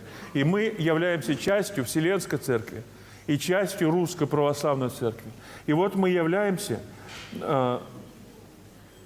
образуем святую единую Церковь, через которую, смотрите, все мы являемся посланниками и представителями Вышнего Царствия Любви. Представляете? Можете себе представить, какая на нас ответственность? Мы с вами не просто верующие грешники. Мы с вами, дорогие братья и сестры, являемся представителями Всевышнего. Поэтому, как Он возлюбил мир, так и мы должны возлюбить близких своих. Это очень важно. Очень важное замечание, очень важное условие. Потому что если мы не научимся любить, то все остальное, что мы делаем, будет все пустое. Все пустое. И не будет иметь совершенно никакого для нас значения. И для вечности тоже наши дела не будут иметь значения, если мы не воспитали в себе любовь. Я не говорю плотскую любовь между мужчиной и женщиной. Это тоже чувство хорошее, если они правильные. Но любовь, я говорю здесь о любви христианской, когда в каждом человеке мы видим образ Христа, образ Бога. И мы являемся посланниками, то есть мы являемся представителями. Поэтому на нас весь мир смотрит, как, знаете, как в микроскоп. Каждое наше движение, каждый наш шаг очень серьезно исследуется нашим окружением. Казалось бы, вот все остальные живут как все, а на нас особое пристальное внимание. И вот каждый христианин, наверное, это обратил внимание. Вот то, что остальным можно, нам нельзя. Обязательно нас осудят, обязательно нам достанется. Потому что действительно к нам особое внимание, ко всем верующим, ко всем христианам. И об этом, дорогие мои, необходимо всегда помнить. Мы являемся посланниками, представителями Вышнего Царства. И мы фактически призваны жить ради этого, ради любви, ради того, чтобы научиться любить. И потому что если мы не научимся этой любви, еще раз повторю, все остальное совершенно бессмысленно. Мирские говорят, что человек должен посадить дерево, построить дом, вырастить сына, ну или дочку. А я вам скажу, что все это будет не иметь совершенно никакого смысла без любви. А я вам еще хочу сказать, что если ты будешь поститься во все посты, но не будешь иметь любви, то ты как пустой глиняный горшок. От пустого горшка никакой пользы нету. Вот если в горшке содержимое, что какое-нибудь вкусненькое, либо масса сливочная, либо каша вкусная, тогда горшок ценен сам по себе. А пустой горшок никому не нужен. Вот, дорогие братья и сестры, в сегодняшний день вы пришли сюда на праздник. Многие из вас приходят, может, раз-два в год на большие службы. А так просто забежал, свечку поставил и убежал. Поэтому я с вами немножко подольше поговорил сегодня. В принципе, все, что я хотел сказать, я сказал в своем послании, которое читал отец Алексей. И добавить к этому больше нечего, кроме пожеланий. А пожелание у меня в сегодняшний день только одно. Сегодняшний день праздник. Я желаю, чтобы вы отсюда унесли радость, чтобы вы ушли с радостным сердцем. Сегодня нельзя не получить благодать Божию. Нельзя. Вы каждый сегодня простояли всю ночь, ну почти что полночи простояли, и каждый из вас большой молодец и заслуживает благодати Божией. Каждый из вас. Может быть, мы и с непривычки нам показалось и тяжело, может быть, с непривычки мы даже и пороптали, и сказали, что как долго служба идет. Но каждый из вас все-таки отстоял службу. Не знаю, с какой мыслью, может быть, и мысли тоже гуляли, блуждали, но отстоял. И вы заслужили сегодняшней радости. Желаю, чтобы вы этой радостью поделились со своими близкими. Поэтому у меня к вам очень серьезное поручение, к каждому из вас. Всех, кого сегодня встретите, всем передавайте от меня благословение. Благословение. Всех, кого встретите, знакомые, незнакомые, в маршрутку сядете, в автобус сядете, троллейбус, кондуктор к вам подойдет, попутчики попадутся навстречу. Всем передавайте, так и говорите. Владыка вам сегодня передает свое благословение и поздравляет вас всех с праздником. Это мое вам поручение. Поскольку вы являетесь представителем Царства Божия, значит, вы мои помощники. Каждый из вас должен поделиться этой радостью. Каждый из вас должен передать всем благословение. Это во-первых. Во-вторых, не только всех, кого встретите, а еще наберите своих знакомых, родственников, там, соседям, не знаю, коллегам по работе. Всех поздравьте сегодня с праздником и передайте обязательно благословение. Люди примут это благословение, значит, и на них будет благодать Божия. Значит, и они порадуются. Значит, и их Господь благословит. Ну, а если кто не примет, не переживайте. Это благословение вернется к вам обратно. Вот, будет у вас в двойном размере. Так что не переживайте. И еще самое главное, вот ту радость, которую вы сегодня получили, и ту благодать, которую вы сегодня получили, имейте в виду, она очень пуглива. Малейшее возмущение, а вот таких раздражителей будет много, бесы терпеть не могут, когда человек получает благодать, благословение Божие. Обязательно что-нибудь такое стрясется. Имейте в виду, она пугливая тем, что любое возмущение в сердце, любое возмущение, как эта благодать уходит. Не дай Бог, с кем-нибудь поругаетесь, с кем-то поспорите, избегайте сегодня споров, пререканий с кем-нибудь. Лучше промолчите, лучше благословите их, лучше скажите, пусть Господь тебя благословит. И старайтесь избегать. Вот. А то у нас, мы же любим, особенно с домашними поссориться, поругаться. Мы же запросто, походя, называем друг друга, вот родные люди, казалось бы, муж и жена, походя друг друга обзываем, походя называем дурачком или дураком, или тоже и мужчины тоже своих жен не знаю, как обзывают. Вот это все, дорогие братья и сестры, все это повод к тому, чтобы потерять, что вы сегодня получили. Дорогие мои, помните об этом и храните сегодняшнюю благодать. Храните в себе. Желаю, чтобы вы добрались до дома радостные, веселые. Сегодняшний день закончился рождественский пост. Можно даже по уставу церкви сегодня разрешается, по-моему, 3 или 4 красавули вина. А красавуля – это примерно… Нет, я не буду говорить, а то иначе вы напьетесь точно. Ну ладно, скажу. Красавуля – это почти что 400 грамм. Да, ну, поймите, что это домашние вина раньше делали. Они были очень легкие, и его употребляли вместо воды. Вот. А вот то вы по 3 красавули водочки выпейте, а потом скорую помощь придется вызывать. Запомните тогда в таких случаях слова апостола Павла. «Все мне можно, но не все полезно». Сердце должно веселить сердце человека. То есть вино должно веселить сердце человека.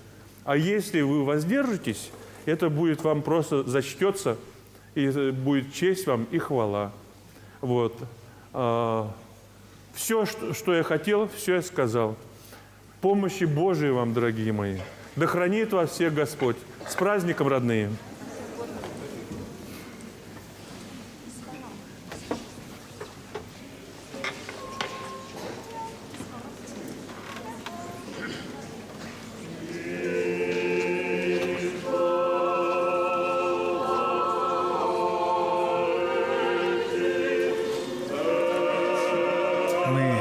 Завершаем трансляцию рождественского богослужения из Введенского кафедрального собора города Чебоксары.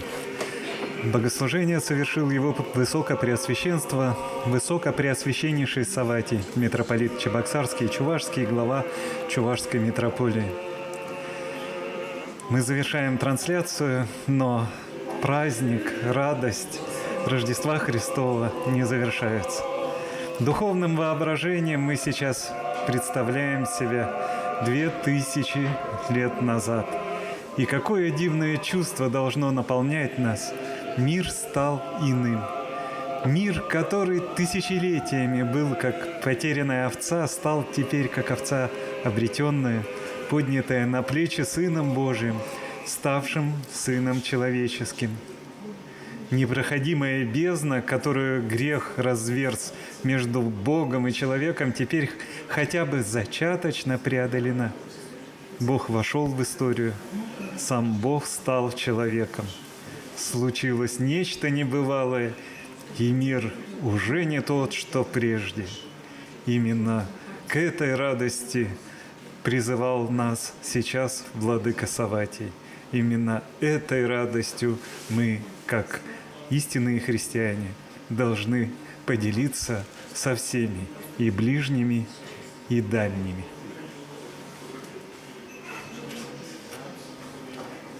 Принося в мир Святого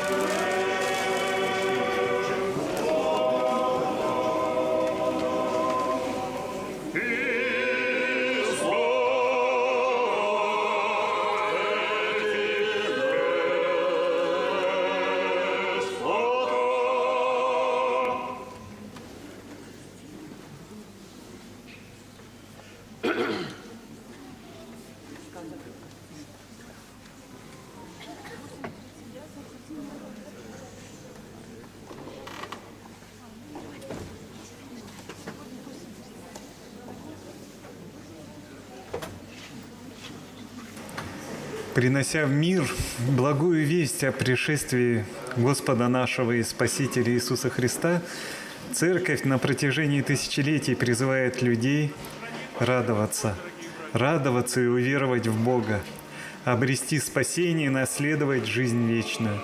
Она неизменно предлагает следовать путем нравственного преображения, которое достигается исполнением евангельских заповедей, через добровольное соработничество человека и Бога, с содействием Его благодати, воспосылаемой в церковных таинствах. Аминь. На этом я, иерей Алексей Шевцов, и мои коллеги, национальная телерадиокомпания Чувашской Республики, прощаемся с вами с праздником, с Рождеством Христовым. Или можешь там. Все равно микрофон нет, что ли? Дорогие братья и сестры.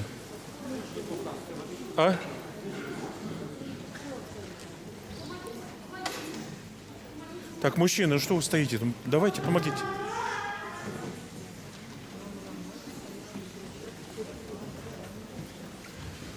Подучи, что ли?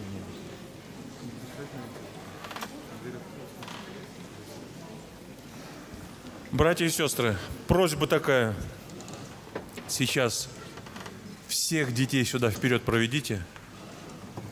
Давайте, и родители с детьми, все. А кто не является ребенком, пока немножко уступите свои места, ладно?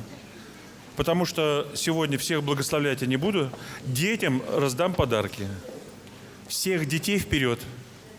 Пожалуйста, здесь освободите проход. Девочки, хор, вы же все равно подарки будете получать, да?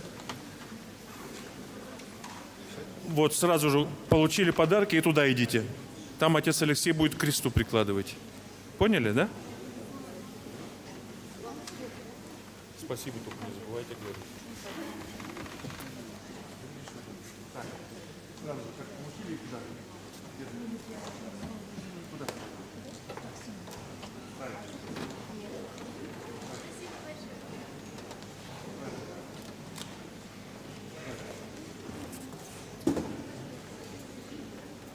Отец Алексей, прикладывайте к кресту. Сразу же, девочки, мальчики, дети, к отцу Алексею сразу же подходите. Причастники, причастницы, слушайте благодарственную молитву.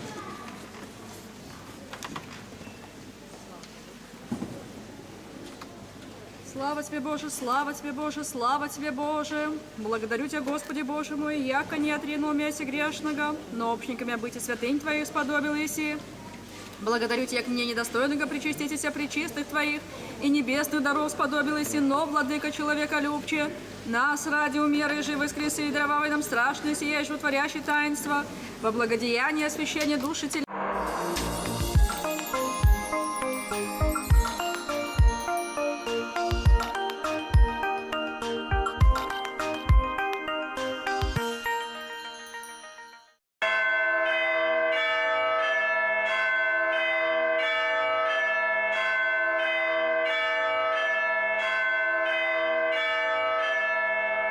Дорогие телезрители, дорогие братья и сестры, наступил великий